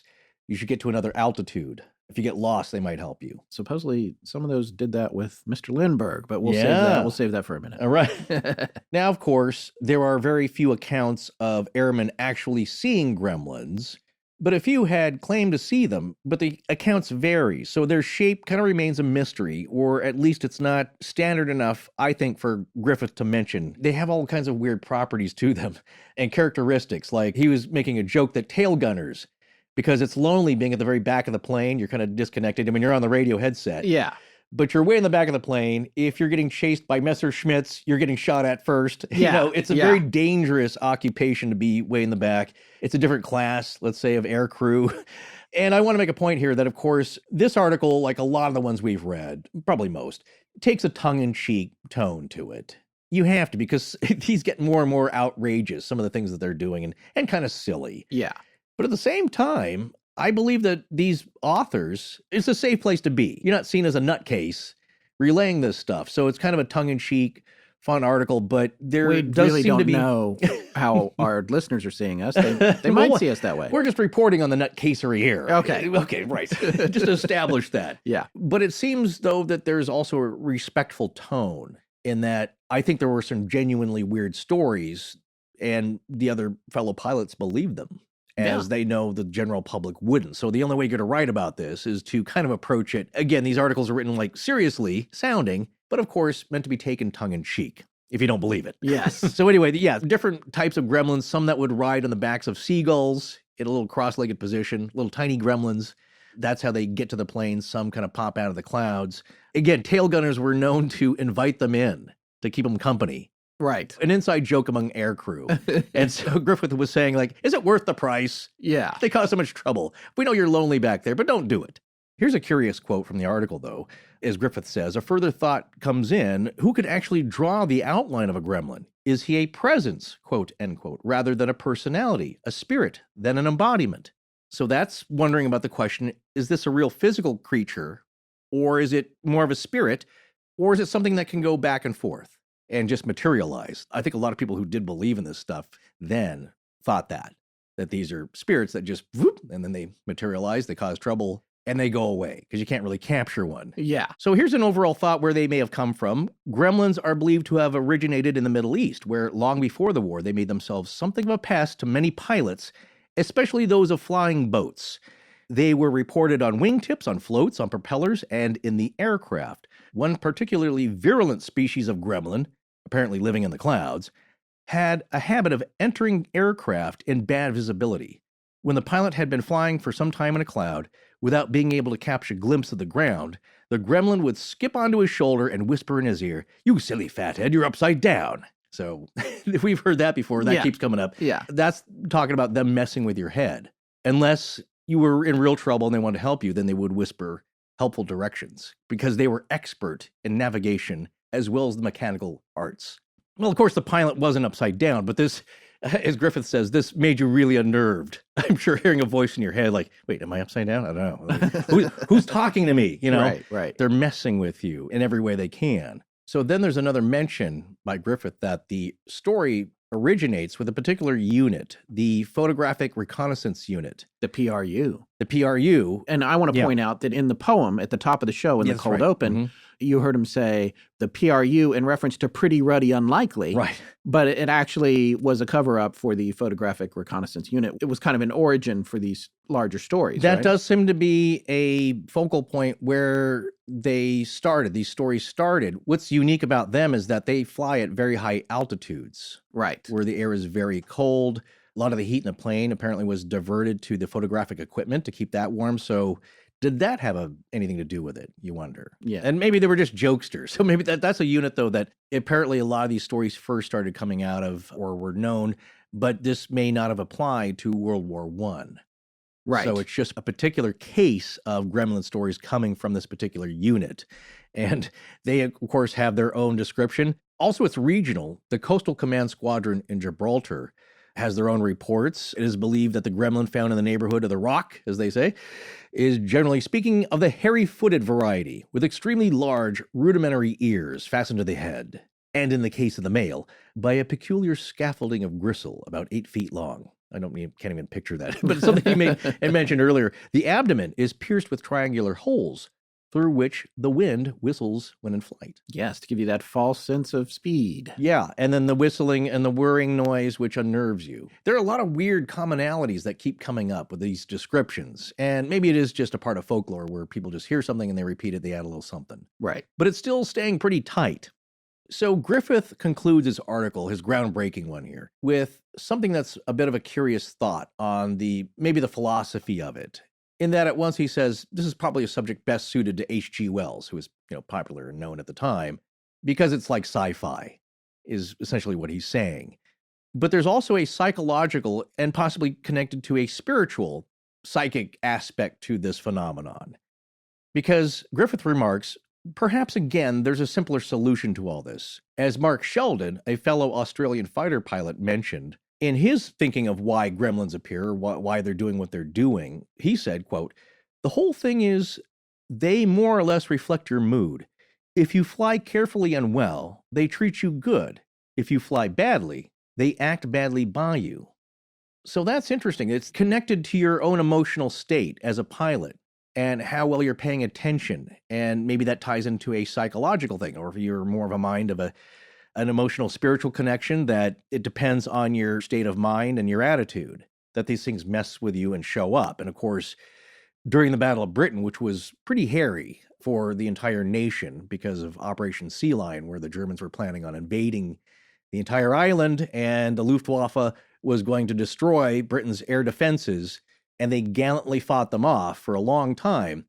It was very stressful. So that all possibly plays into this. Yeah, well, it's funny you should mention that, because the Battle of Britain was one of those cases where the British Air Ministry acknowledged that there was a problem with gremlins, and they made serious attempts to investigate them.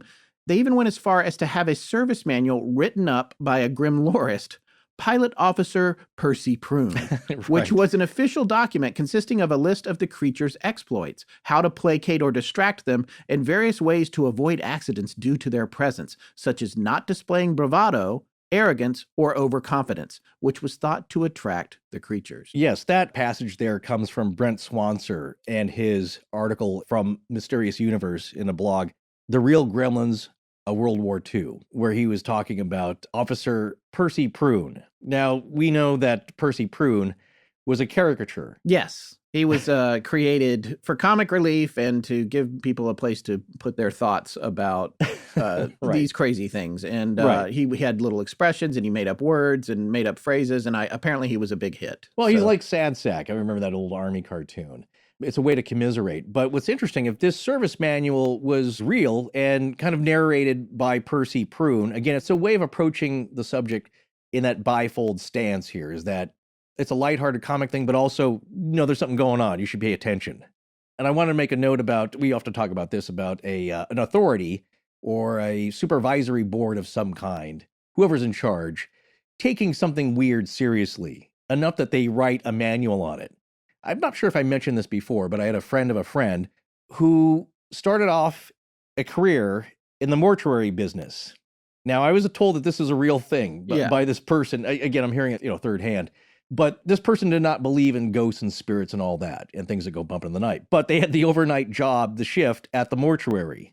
And so many weird things were happening that freaked them out. Noises, haunted groans, and all kinds of doors rattling. So much stuff. They were freaking out, and they were about to quit because it was driving them nuts. And they told their supervisor, I guess the owner of the mortuary, was like, I don't know what's going on. I don't believe in this stuff, but it's freaking me out. I'm too terrified. And they're like, oh, yeah, I'm sorry. We should have just given you this manual to start. We forgot.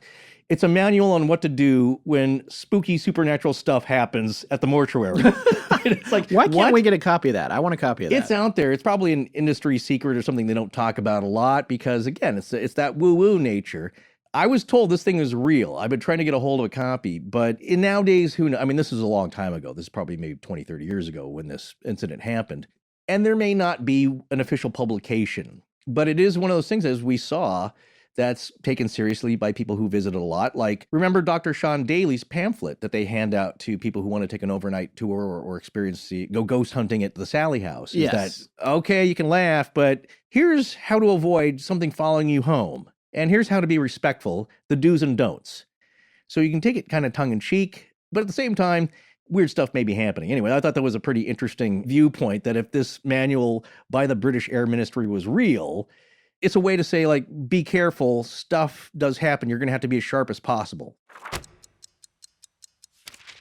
We've had a few people generously give their time and support for the past few topics, and one gift to show our thanks that I really feel good about giving is a Harry shave set. It's the only razor I use now, and it's as smooth as anything I've ever tried, and all of Harry's products and shave sets have a clean, modern design and feel to them, so it's a smart look, just like how you'll look after using it. Yeah, imagine wrapping up and giving someone one of those big name brand razors in the blister pack as a gift. Well, not only might they see that as an insult, it might even induce rap rage trying to get the thing open. And if that didn't make them angry, then having to pay the full price for a pack of their replacement cartridges would. Because another cool thing with giving someone a Harry's razor is that a close, smooth shave won't break their bank. Because Harry's replacement cartridges are just $2 each. Half the price of those Gillette Fusion Pro Shield blades, for example. Yeah, and if you or your giftee doesn't like the shave for some reason, just let Harry's know and they'll give you a full refund, because all Harry's blades come with a 100% guarantee. A close, comfortable shave and great customer support is one of the many reasons Harry's has received over 20,000 5-star reviews on Trustpilot and Google. And now's your chance to join the 10 million who have tried Harry's, or get someone else on the bandwagon by claiming your trial offer, just by going to harrys.com/legends. That's right. Get a $13 value trial set that comes with everything you need for a close, comfortable shave. Weighted ergonomic handle, 5-blade razor with a lubricating strip and trimmer blade, rich lathering shave gel, and a travel blade cover. Astonishing Legends listeners can redeem their trial set at harrys.com/legends. Make sure you go to harrys.com/legends to redeem your offer and let them know we sent you to help support our show. One of our old sponsors is back. Mack Weldon. Yes. You know, they sponsored us for the first time a few years ago, and I gotta say, although I was excited to get a credit for some new stuff, the socks, underwears, and t-shirts I got from them a while back are still like new. Well, as they say, Mack Weldon is better than whatever you're wearing right now. If you don't know what Mack Weldon is, it's a premium men's essentials brand that believes in smart design and premium fabrics, and shopping on their website is a breeze. Can I recycle our werewolf joke now? No, definitely not. Why not? It wasn't that funny the first time. Yeah, but you wrote it. Guilty. I bet the listeners can figure it out with this next copy point. Mack Weldon has a line of silver underwear and shirts that are naturally antimicrobial, which means they eliminate odor. Yeah, you see, because the silver underwear and the werewolf. No, just stop. Well, Mack Weldon will be the most comfortable underwear, socks, shirts, undershirts, hoodies, sweatpants, and more that you will ever wear. Can you believe they have all that stuff now? Yeah, indeed they do. I just ordered a bunch of new gear from them, and it was amazing how easy it was. I did it from my iPhone while my son was taking a karate lesson. It took about 5 minutes, and I got several items. I wish all retail websites were as simple to use. They stand behind their product too, and if you don't like your first pair, you can keep it, and they will still refund you, no questions asked. For 20% off your first order, visit MackWeldon.com and enter promo code LEGENDS at checkout. Go to MackWeldon.com now and get 20% off your first order with a promo code LEGENDS. Hey listeners, while there's a chance that I'll be working on my Squarespace webpage wearing my guy's Mack Weldon undershirt after I've smoothed out my legs with my Harry's razor, there's a guarantee that I will be listening to Astonishing Legends with Forrest Burgess and Scott Philbrook. Let's get back to the show. All right, before we switch gears here, there is one last thing I want to mention. I do feel like we have to mention the AMC Gremlin, which is a car, not particularly attractive in my opinion, but I thought it was somewhat cool. It was a hatchback, right? A 3-door, because it's a coupe with the 2 doors and then a flat slanted back hatch. Yes, a very flat back. Listen to this on the Wikipedia page from it. Designed and named by Teague, that's the designer, to look either, quote, cute or controversial, depending on one's viewpoint. For many, it seemed perfect for the free thinking of the early 70s, end quote. American Motors executives apparently felt confident enough to not worry that the Gremlin name might have negative connotations. Time magazine noted 2 definitions for Gremlin. Quote, defined by Webster's as a small gnome held to be responsible for malfunction of equipment. American Motors' definition, however, was a pal to its friends and an ogre to its enemies. The car's cartoon-inspired mascot was marketed for product differentiation and was intended to be memorable to consumers. That hood ornament, and by the way, AMC always had the coolest ones. I had an ant with a hornet, and it had like a chrome hornet, and it was the coolest thing of all time. Yeah, and that may have been the only cool design feature of any American Motors car. Yeah, but right. The Gremlin has a little gremlin. It's like a circular badge with a little gremlin on it. It's pretty crazy. But it is interesting that they named the car after... what really is kind of, it's not good. This is going to break down. It's got a lot of issues. No, there's a lot of stories like that about manufacturers not understanding fully the cultural contexts of whatever they're appropriating. The Chevy Nova, which Nova in Spanish means no go. Yeah. Yeah, well, that doesn't surprise me at all. But it was an interesting car name of my day, and I think maybe the first time I'd heard about Gremlins, other than from my grandfather who fought in World War II, but he was on the ground. He didn't have a lot of air experience. But I will say the American pilots, as we said earlier, when they got to England, started experiencing their own problems, and they had their own nickname. They called them the Yahoodies. It was after a famous violinist that would appear on, I think, talk shows in the late 30s, right? Yes, Yehudi. Yeah, and so he was a violinist, and these gremlins were always fiddling around. It was a Bob Hope radio show where he was supposed to appear, but his sidekick, Jerry Colonna, thought that Yehudi's name was funny, so it became a running joke, and Yehudi came to, from a slang standpoint, represent a person who mysteriously wasn't there. Yeah, the little man who wasn't there. Yeah. We'll put the link in our show notes. There's a link to the actual radio bit about that, which is pretty funny. Yeah, give me the link. Yeah, it's a radio bit, right? Comedy. Yes, radio comedy. Well, that's Who how is Yehudi? It's a little song, and it's actually a pretty good song. Yeah, that's an interesting idea. I mean, Katie in the Ark had found a Life magazine article from 1942, which describes a lot of that same mythology that the British were coming up with. From an illustration standpoint, that article is really interesting as well. It made me think of Roger Rabbit because it's real pictures and then the gremlins are animated into the pictures. And we would have used some of those, but I'm pretty sure we would have gotten a cease and desist before we even posted them. Well, Life, somebody still owns Life magazine.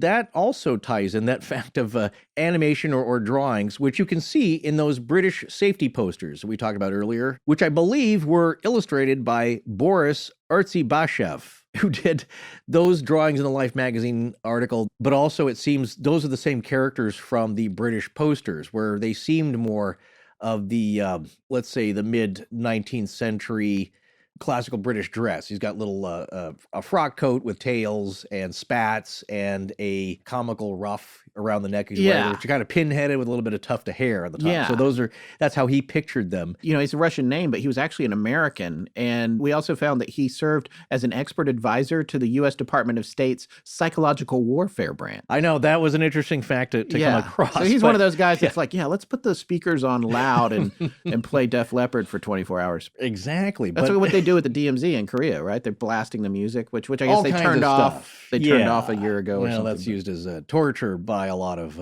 off-the-books departments. Yes, Black Ops. But speaking of psychological warfare, Walt Disney had a lot to do with bringing the idea of gremlins to the American and the world audience because of the wide reach of Disney at the time. I was kidding about the psychological part of it, but there are wide-reaching psychological components to this, and that it's an idea now that seems to be real to a group of people, military people, that is now going to become a fun thing for audiences and something children will cherish.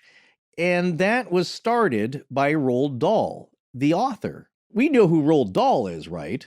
Oh, yeah. Author of Charlie and the Chocolate Factory. Yes, and the Great Glass Elevator. The Fantastic Mr. Fox, the BFG, James and the Giant Peach, the author of so many classic children's stories. I don't know if many people know this, but he was also a fighter pilot in World War II. And his books have sold more than 250 million copies worldwide. Now, he was born in Wales to Norwegian immigrant parents, but he was a noted pilot as well. So he would have known about these gremlin accounts, most certainly. Yes. And he wrote a book about them. It was his first book, his first children's book. So yeah, Dahl was a fighter pilot for the RAF 80 Squadron in the Middle East, another supposed possible birthplace of the idea of gremlins. Yeah, he was a flying ace and intelligence officer, rising to the rank of acting wing commander. And he also had his own accidental crash landing in the western desert of Egypt. Now, I don't know if he blamed gremlins for that. Yeah. But he would have been familiar, like most pilots, I'm sure, with strange mechanical things happening. But I think having heard all this lore and probably being a part of it in a large way gave him his idea for his first book. Yes. So what is the plot of the Gremlins that he wrote? I want to read this quote here from Wikipedia about this because it sums it up better than I could have. The story concerns mischievous mythical creatures, the gremlins of the title, often invoked by Royal Air Force pilots as an explanation of mechanical troubles and mishaps. In Dahl's book, the gremlins' motivation for sabotaging British aircraft is revenge of the destruction of their forest home, which was razed to make way for an aircraft factory. Mm-hmm. So there's a main character in the book. His name is Gus, and his Hawker Hurricane fighter is destroyed over the English Channel by a gremlin. But he is able to convince the gremlins as they parachute into the water that they should join forces against a common enemy, Hitler and the Nazis, rather than fight each other. This goes on to point out how the gremlins are retrained. The enemy of my enemy is my friend. They all get together. And the book also contains picturesque details about the ordinary lives of gremlins. Baby gremlins, as we have detailed, for instance, are known as widgets and females as Fifa Nellos. Now, here's something that's really fascinating to me about the Fifa Nello thing in the lady gremlins. This Wikipedia entry says it's a name taken from the great flying filly racehorse, Fifa Nello, that won both the Derby and the Epsom Oaks in 1916, which was the year that Doll was born. And here's a little more background on Fifa Nello there, also from Wikipedia. Fifa Nello was a British thoroughbred racehorse and broodmare. In a career that lasted from 1915 until 1917, she ran 7 times and won 4 races, the highest-rated British 2-year-old of either sex in 1915, and went on to greater success the following season. As a 3-year-old in 1916, she won the Derby and Oaks, both of which were run that year at Newmarket. She was the 6th and most recent filly to win the Derby. Now, what's interesting about this is it's quite something that Fifa Nello won those races the year that Doll was born. But on the other hand, this book came out in 1943.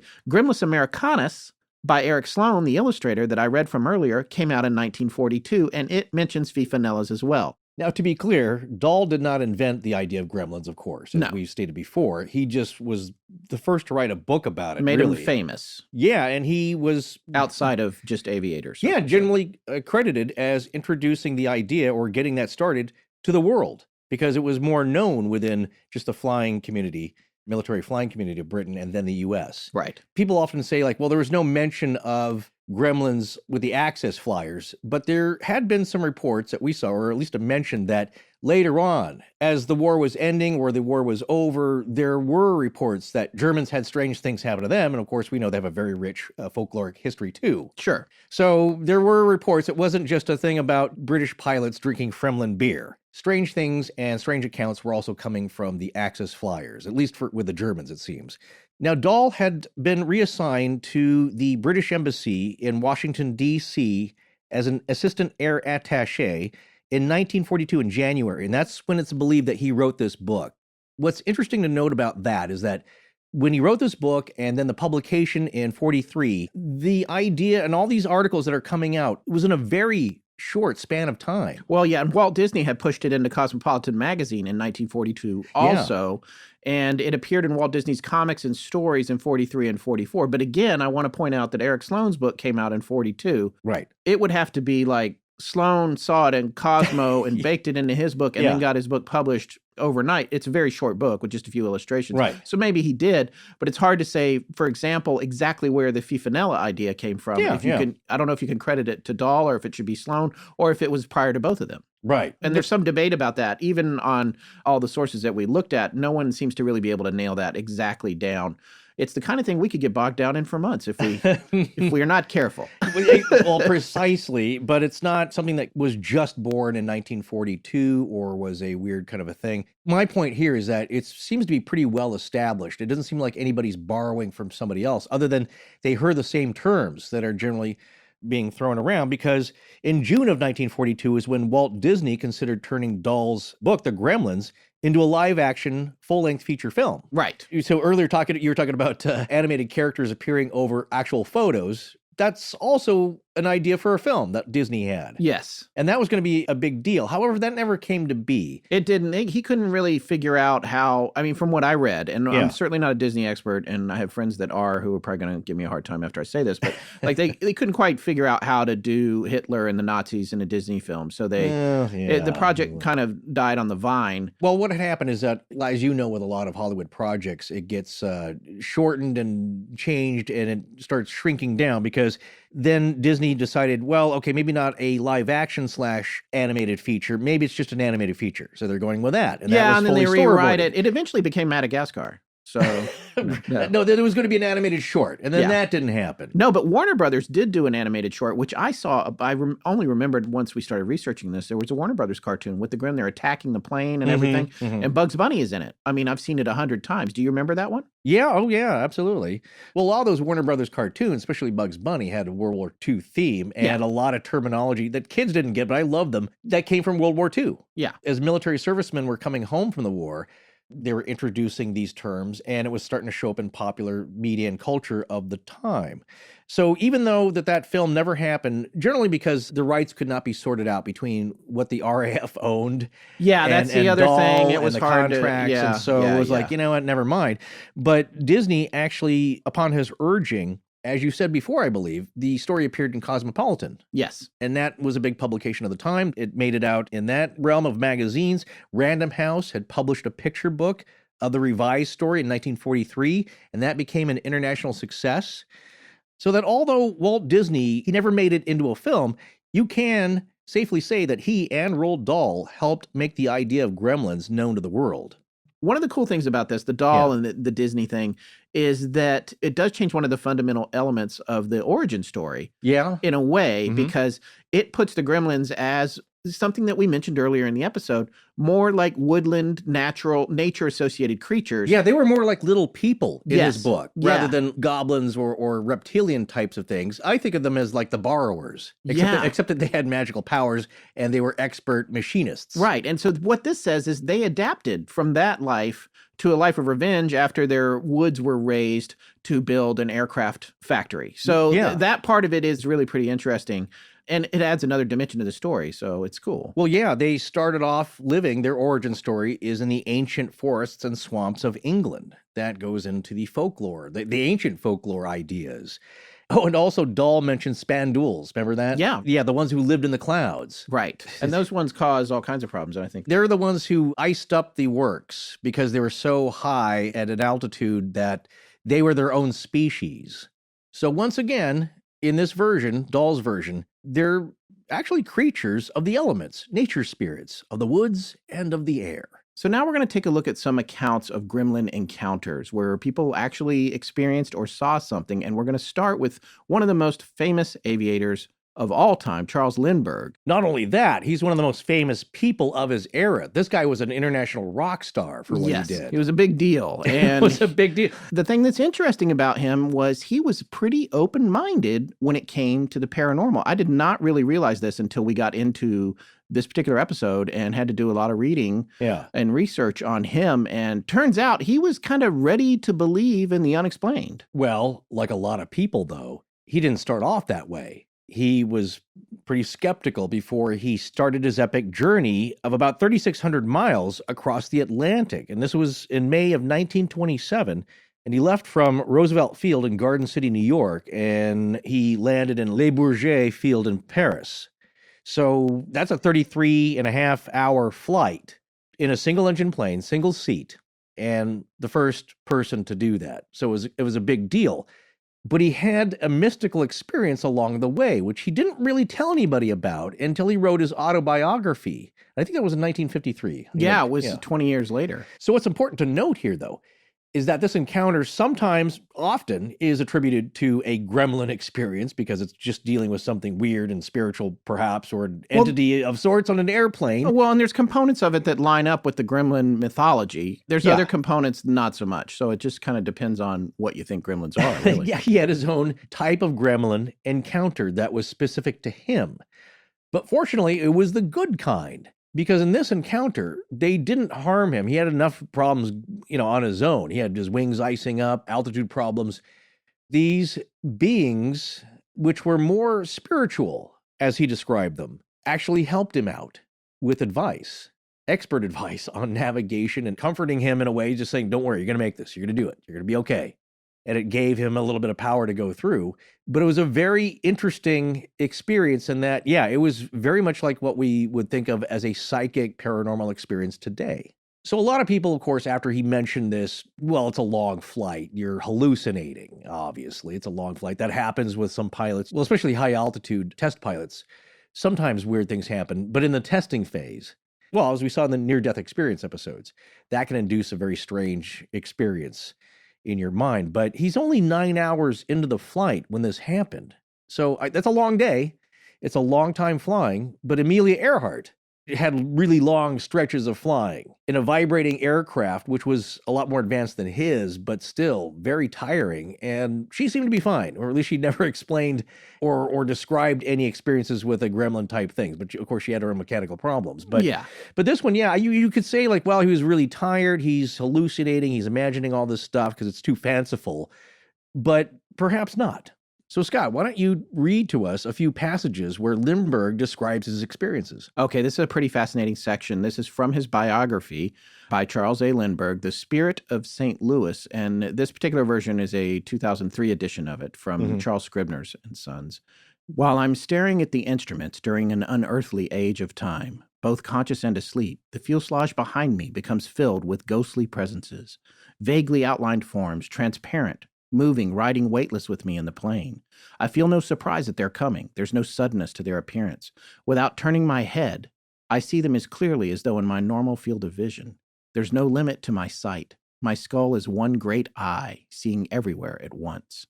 These phantoms speak with human voices, friendly, vapor-like shapes, without substance, able to vanish or appear at will, to pass in and out through the walls of the fuselage as though no walls were there. Now, many are crowded behind me. Now, only a few remain. First one and then another presses forward to my shoulder to speak above the engine's noise, and then draws back among the group behind. At times, voices come out of the air itself, clear, yet far away, traveling through distances that can't be measured by the scale of human miles. Familiar voices, conversing and advising on my flight, discussing problems of my navigation, reassuring me, giving me messages of importance unattainable in ordinary life. Apprehension spreads over time and space until their old meanings disappear. I'm not conscious of time's direction. Figures of miles from New York and miles to Paris lose their interest. All sense of substance leaves. There's no longer weight to my body, no longer hardness to the stick. The feeling of flesh is gone. I become independent of physical laws, of food, of shelter, of life. I'm almost one with these vapor-like forms behind me, less tangible than air, universal as ether. I'm still attached to life, they not at all. But at any moment, some thin band may snap, and there'll be no difference between us. The spirits have no rigid bodies, yet they remain human in outline form, emanations from the experience of ages, inhabitants of a universe closed to mortal men. I'm on the borderline of life and a greater realm beyond, as though caught in the field of gravitation between two planets, acted on by forces I can't control, forces too weak to be measured by any means at my command, yet representing powers incomparably stronger than I've ever known. I realize that values are changing both within and without my mind. For 25 years, it's been surrounded by solid walls of bone, not perceiving the limitless expanse, the immortal existence that lies outside. Is this death? Am I crossing the bridge which one sees only in last departing moments? Am I already beyond the point from which I can bring my vision back to earth and men? Death no longer seems the final end it used to be, but rather the entrance to a new and free existence, which includes all space, all time. Am I now more man or spirit? Will I fly my airplane onto Europe and live in flesh as I have before, feeling hunger, pain, and cold? Or am I about to join these ghostly forms, become a consciousness in space, all-seeing, all-knowing, unhampered by materialistic fetters of the world? At another time, I'd be startled by these visions, but on this fantastic flight, I'm so far separated from the earthly life I know that I accept whatever circumstance may come. In fact, these emissaries from a spirit world are quite in keeping with the night and day. They're neither intruders nor strangers. It's more like a gathering of family and friends after years of separation, as though I've known all of them before in some past incarnation. They're as different from men and yet as similar as the night's cloud mountains were to the Rockies of the West. They belong with the towering thunderheads and moonlit corridors of sky. Did they board my plane, unseen, as I flew between the temple's pillars? Have they ridden with me through sunrise into day? What strange connection exists between us? If they are so concerned with my welfare, why didn't they introduce themselves before? I live in the past, the present, and the future, here and in different places all at once. Around me are old associations, bygone friendships, voices from ancestrally distant times. Vistas open up before me as changing as those between the clouds I pass. I'm flying in a plane over the Atlantic Ocean, but I'm also living in years now far away. So, all right, we're going to talk about that passage a little more in a second. There's just one last paragraph that we want to read here. It's from a much later in the book as he's approaching Ireland. Ireland, the land of banshees, ghosts, and fairies. I've never believed in apparitions, but how can I explain the forms I carried with me through so many hours of this day? The voices that spoke with such authority and clearness that told me, but what did they tell me? I can't remember a single word they said. Wow. He's a really good writer. Yeah. First of all. Also, 25 years old? Yeah. I mean, come on. You got to be young to endure that kind of flight. That last passage you read, I believe, was prior to the 29th hour of flying. Yeah. He's only been flying 9 hours when he first starts to experience these, let's say, spiritual beings. And this is a very metaphysical experience he had. Yeah. It's really out there, and I'm not surprised why he didn't start telling people as soon as he landed what had happened, because it's mind-blowing, it's existential, it's very supernatural in a way. It really is something. And when you think about the experience of it and then how it crosses over with Gremlins, that's what's, another part of it that's a fascinating component is really, for me, I think it's only in that they were giving him advice. And I've read other analyses of this that suggest that he was more in tune with departed humanity and less with gremlins. But what's crazy about this is it's not that we just threw it in here. It's that there are a billion mentions of how Charles Lindbergh encountered gremlins. Yeah. And when you read the passage, it's like, I'm not sure these were gremlins. There's maybe a little common ground, but not really. He's not having problems with the plane. He's getting some advice. This seems more like a glimpse of spirituality, the other side, that sort of thing. Yet, if you go on the internet and you search gremlins, everyone talks about Charles Lindbergh and gremlins. But then when you read this passage, it's kind of, not so much. Well, it's the spirit of St. Louis indeed. Because indeed. These are more described by him as spirits. And I'm not sure if this quote is accurate or not, but you see this published a lot here or reported. Quote, they looked grim and menacing, but I never once felt frightened. And he said that they were more ghostly forms. And they may be departed spirits of people or something mystical that had knowledge. And not so much the goblin, impish-like mystical characters that we've been talking about all night. It has been described by him as something that other pilots have said, that their voices in his head. Other people have said, oh, that's a gremlin thing. If you get off track, they're giving you advice as to you're off mark, change your course, drop to a lower altitude. They're giving you expert advice on your flying that helps you out or encourages you. And people could say, well, that's just a part of your subconscious. You're remembering stuff that you should be doing and you're delirious a little bit. So it seems like other worldly voices are telling you this, but it's really voices of your own in your own head. Either way, it's pretty mystical.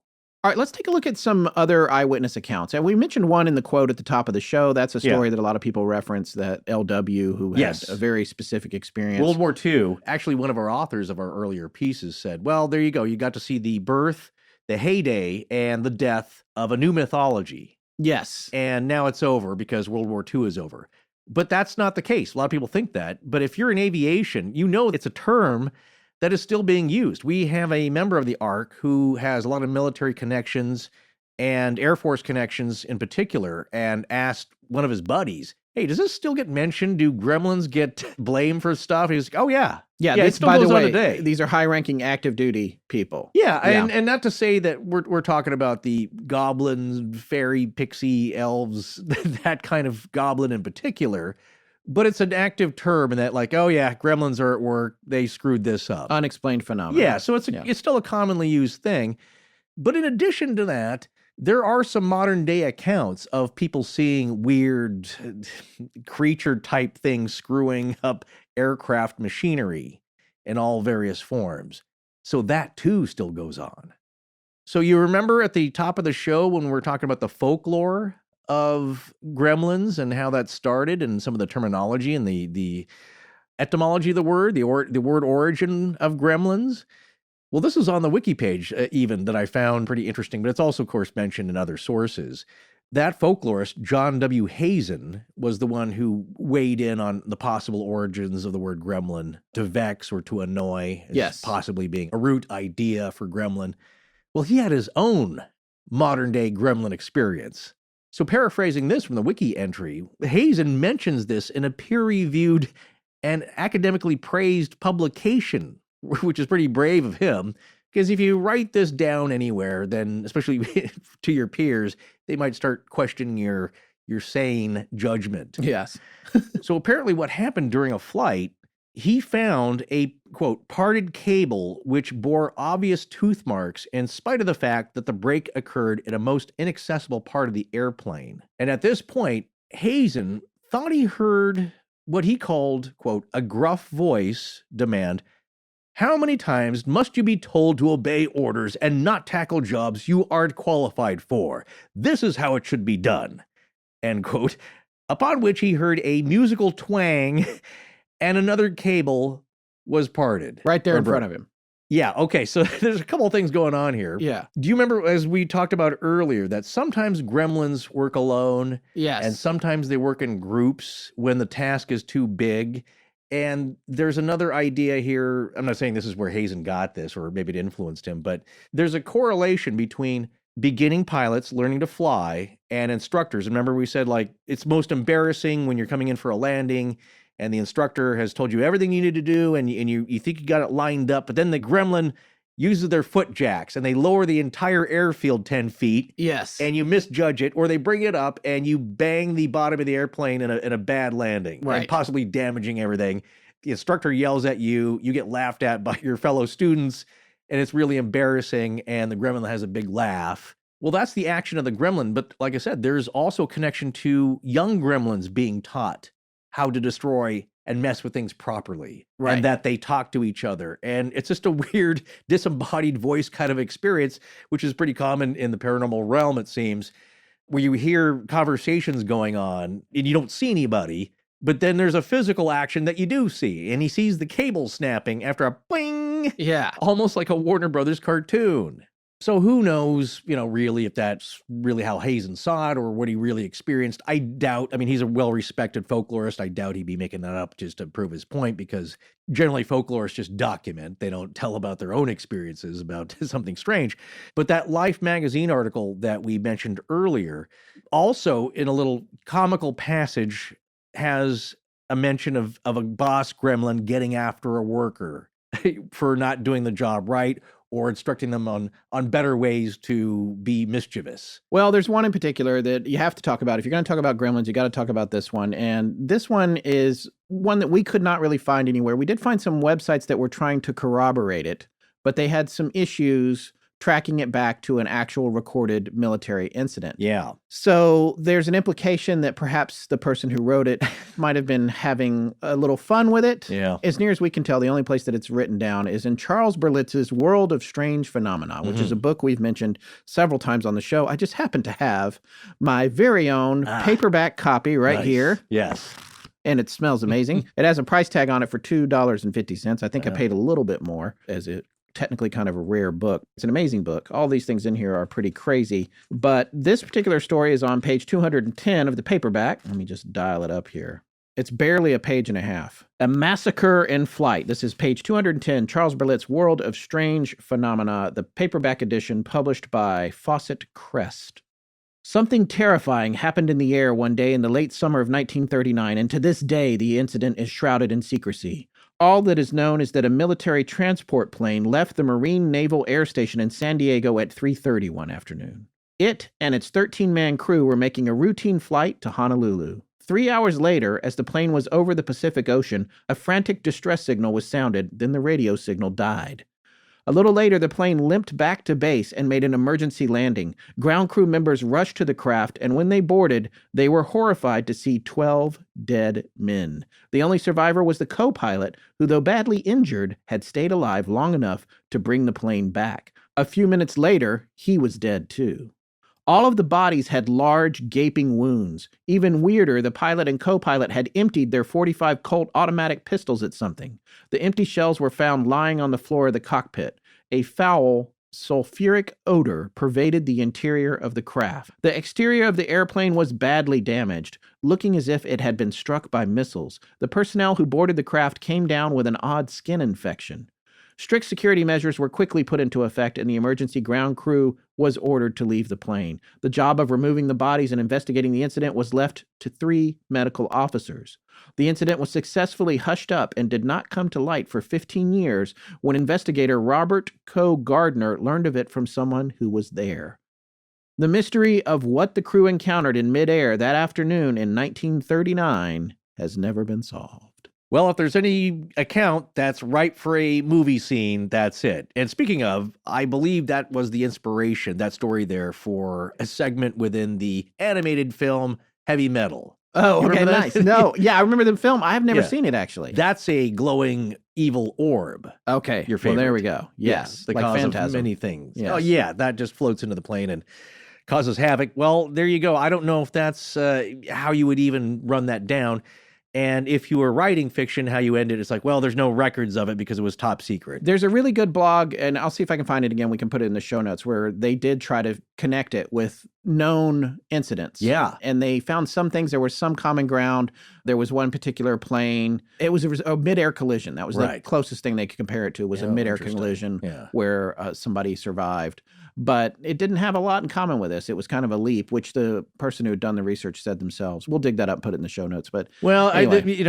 again, if it's written in, it's a nice touch about the sulfuric smell, because Yes. that suggests some demonic activity. Yes. That's otherworldly. Well, let's try and figure out what's really going on here as we wrap up this episode. What about the rational explanations for all this? Well, I mean, obviously the first one that everyone probably is going to mention is the use of, let's just say, medicinal supplements by multiple branches of worldwide military, honestly. A lot of times, Speed. yes, amphetamines, these poor pilots were given that to help stay awake. They had Right. these super long bombing runs where they had to fly endlessly. The kamikazes were given medicine to get them amped up for being suicide pilots. So there's a lot going on there with that sort of thing. But there's a lot of people that will tell you they were stone cold sober when they experienced these things. And there's other connections there. But I'll elaborate on that a little bit more as we do our conclusions here in a second. What other sort of rational explanations are there? The first one is flying fatigue, which was a Right. real thing, as you said. And well, my point about the amphetamines part of it is that, yeah, you're up for long hours. There was obviously fatigue suffered by everybody, but to me, it's not like a blanket thing that answers everything. You know, it's not like, oh, they're all hopped up on goofballs and Yeah. seeing stuff. Well, then how do they accomplish their missions? Because they were pretty successful in a lot of it. So you just don't start freaking out and still are able to keep it together and complete the mission and come back and be okay. But certainly there was a lot of fatigue. That's stressful. It's combat. But according to the United States Army Air Force Handbook for the years 1939 to 1945, compiled by Martin W. Bowman, there's a section on that that describes what he was talking about. And that there were rest camps set up for pilots that were suffering extreme fatigue to give them a rest for like up to a week. Yeah, as I said, rest camps began to function in 1942, and only a very limited number of flying personnel could be sent to them. But the sentence after this is worth noting. Despite combat conditions, numbers of breakdowns due to flying stress were remarkably low, according to a report by the surgeon on 20th January 1943. On the other hand, there were some detachments like the 14th Fighter Group. Because they lost so many people, they all had to be given rest. So it doesn't seem to be a really common thing to match up with the number of stories that were being reported. Yes, a lot of people were commenting on it, you know, and using gremlins as a term of camaraderie and something, again, they can discuss. That's an inside joke for them. But it seems like there were too many descriptions going around to fit the amount of flyers having to be given rest periods because they were so fatigued. It's one of those explanations for me. Sure, maybe it explains a few cases, but not enough to call this mystery solved. Well, we did find one paper. It's called The Gremlin Myth by Charles Massinger, and this appeared in the Journal of Educational Sociology, number 17, 1943 and 44. So this was in there, and it's an interesting paper. Now, he did not publish a whole lot else that we could find anywhere else, and he was a grad student at, I think, NYU at the time when I found this paper. I read it. It's, of course, very period associated in terms of the viewpoints that it has. But it essentially comes down to the idea that, of course, it's a myth. There are hallucinations. Pilots are exhausted.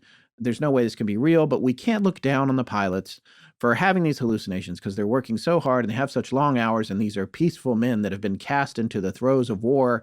And this sort of the overall of it. And it explains, Massinger talks about how the environment is so harsh and so new for these folks who used to be farmers and whatever else that they did before they became pilots.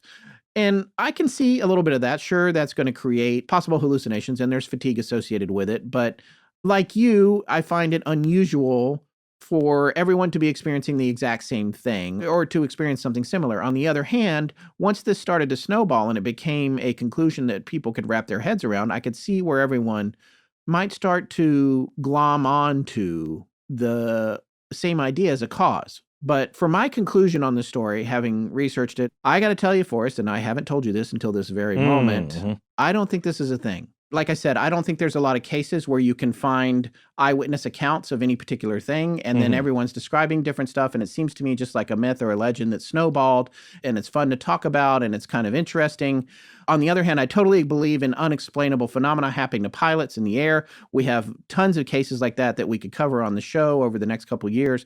But the Gremlins idea, I believe in it less now that we've researched it than I did before we got to it. What did you believe before that? I thought it was a possibility. I remember coming across these stories that seemed more poignant and direct, but we couldn't find those. Yeah, I think there's a reason for that, in that there's not a lot of, we were joking about this yesterday. From close encounters, would you like to, pilot, would you like to report a UFO?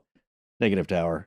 Yeah. You don't do that. It ruins your career. I don't know. It's just after you're retired and you're on the ground, you can tell everyone all about it. So, yeah, well, that's what happened. In certain cases, it's just not written down. So yes, I agree. We didn't find a lot of reported accounts. When you hear other people talk about the show in podcasts and also in other documented pieces, blog entries, articles, and all that, even from the time, you don't get a lot of people going on the record, except it's secondhand. Like I said, that earlier one with Griffith, who said that, yeah, here's a guy and he was talking about him matter-of-factly, and here's his name. We can't trace him down now, but it's like so many other strange encounters with cryptids or spiritual beings and little people. You have, as you mentioned earlier, we know somebody that we love and respect who had a strange little person encounter. Yeah. Do you believe them? Yeah. And I think a lot of people think, oh, because the experiences I've had over the show over the years, especially with the Sally House, I'm totally going to be, oh, yeah, gremlins, they're real. I'm sure, you don't know, but they're out there. When I come to a topic like this and we go through it and we dig through, and there's a lot of fun information in here and it's interesting. Right. But if I don't feel convinced about it by the end of it, I'm going to say it. And in this particular case, obviously I have an open mind. If you could convince me that you had all these eyewitness accounts where people were definitively identifying this, or there was more proof of it besides 3 or 4 anecdotes, I'd be like, hey, let's look into this further. That'd be great. Right. I'm open to the idea of it, as weird as it is. Yeah. But I just am not seeing it here. If this was a jury trial, I would be saying not guilty. If this was Mythbusters, I'd be saying myth busted. That's me. That's where I'm at. Of course, that's the rational, logical approach, because there's no evidence or even solid accounts to go by. And there are some good accounts backed up by good sources, like the periodical Aviation Week from 1960 lists a little section on long-duration flights actually causing hallucinations. A navigator seeing a face of a gremlin in his radar screen. Yes, I read that article, and they saw crazy little faces in all the dials. Yes, that's right. Yes, and there was another guy who was in a simulator for a duration test who became convinced that the TV monitor that the simulator was running on in front of him was melting and about to catch on fire. And he wanted to be let out immediately. Nothing they could do outside could convince him. They could all see the monitor on a camera that nothing was wrong with it. Right. That's a human condition. That's a human condition in a test subject. Yes. Experiment. Like we said before, when you see the astronaut testing, you have a near-death experience with some people. When you're about to black out, these very stressful conditions on the body can produce these things, which are entirely, I believe, physiologically based. But it's a little bit of everything that's going on. I do believe that there are weird creatures out there, let's say, that you don't know about that are possibly, I'm not saying these are cryptids, but I believe that there are weird spiritual types of entities, let's say, that can manifest themselves, as we've heard close friends Here's the weird thing. that. I believe that too. Well, I just don't believe it's happening here. In this case, you don't have anything to go on. And on the other end of the spectrum, I do believe the anthropologists that make a case for the viewpoint that, like Robin Fox in the book Encounter with Anthropology from page 243, Quote, fighter pilots in World War II could certainly affect the outcome of their sorties by their skill, but there was still a great element of chance involved, and they carried talismans and charms, rabbit feet were popular, and they invented gremlins, malignant sprites that caused bad luck to account for failures.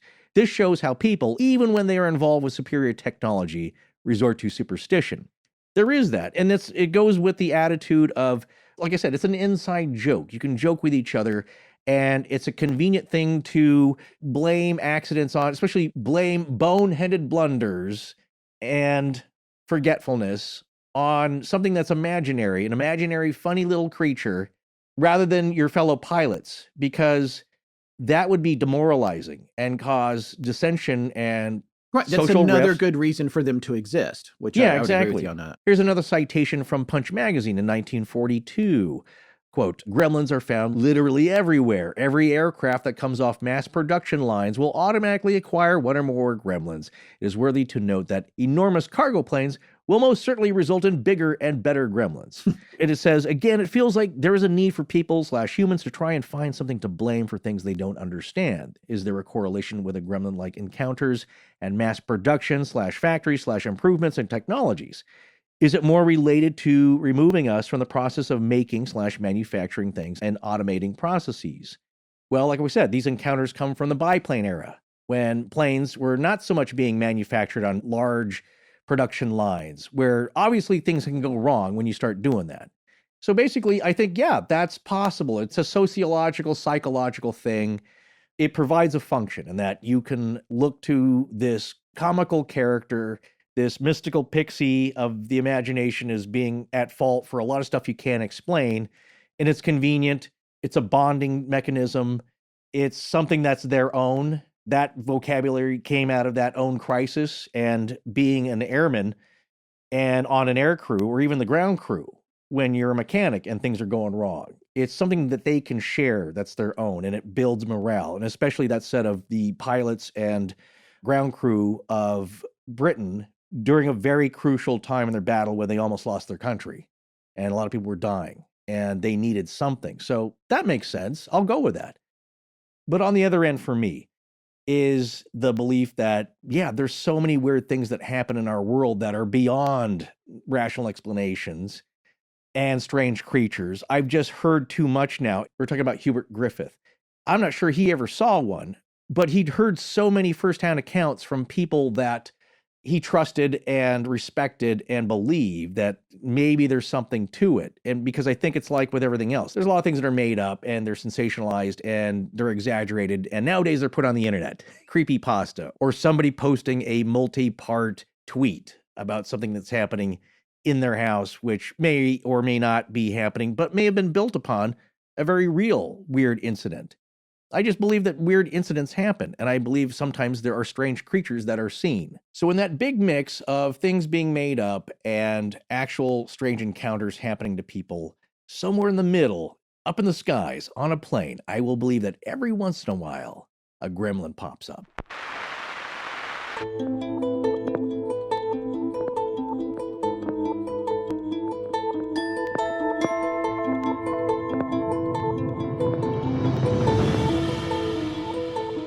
That's going to wrap up this week's episode of Astonishing Legends. Join us next week when we'll be back with a new show. Please remember to support our sponsors. They help keep the show free and the lights on in Blanket Fortiana. Special thanks to John Bolin. Hi. Hi, my name is Danny Hillenbrand. Hola, soy Ana. Galaxy-wide in perpetuity. En toda la galaxia perpetuidad. I understand this is present or future compensation. Our show is edited by Sarah Voorhees Wendell and co-produced by Tess Feifel, who is also our head of research. Our theme, which is available as a ringtone, was composed by Judson Crane, and our sound design and additional composing is by Ryan McCullough. Special thanks to the Astonishing Research Corps.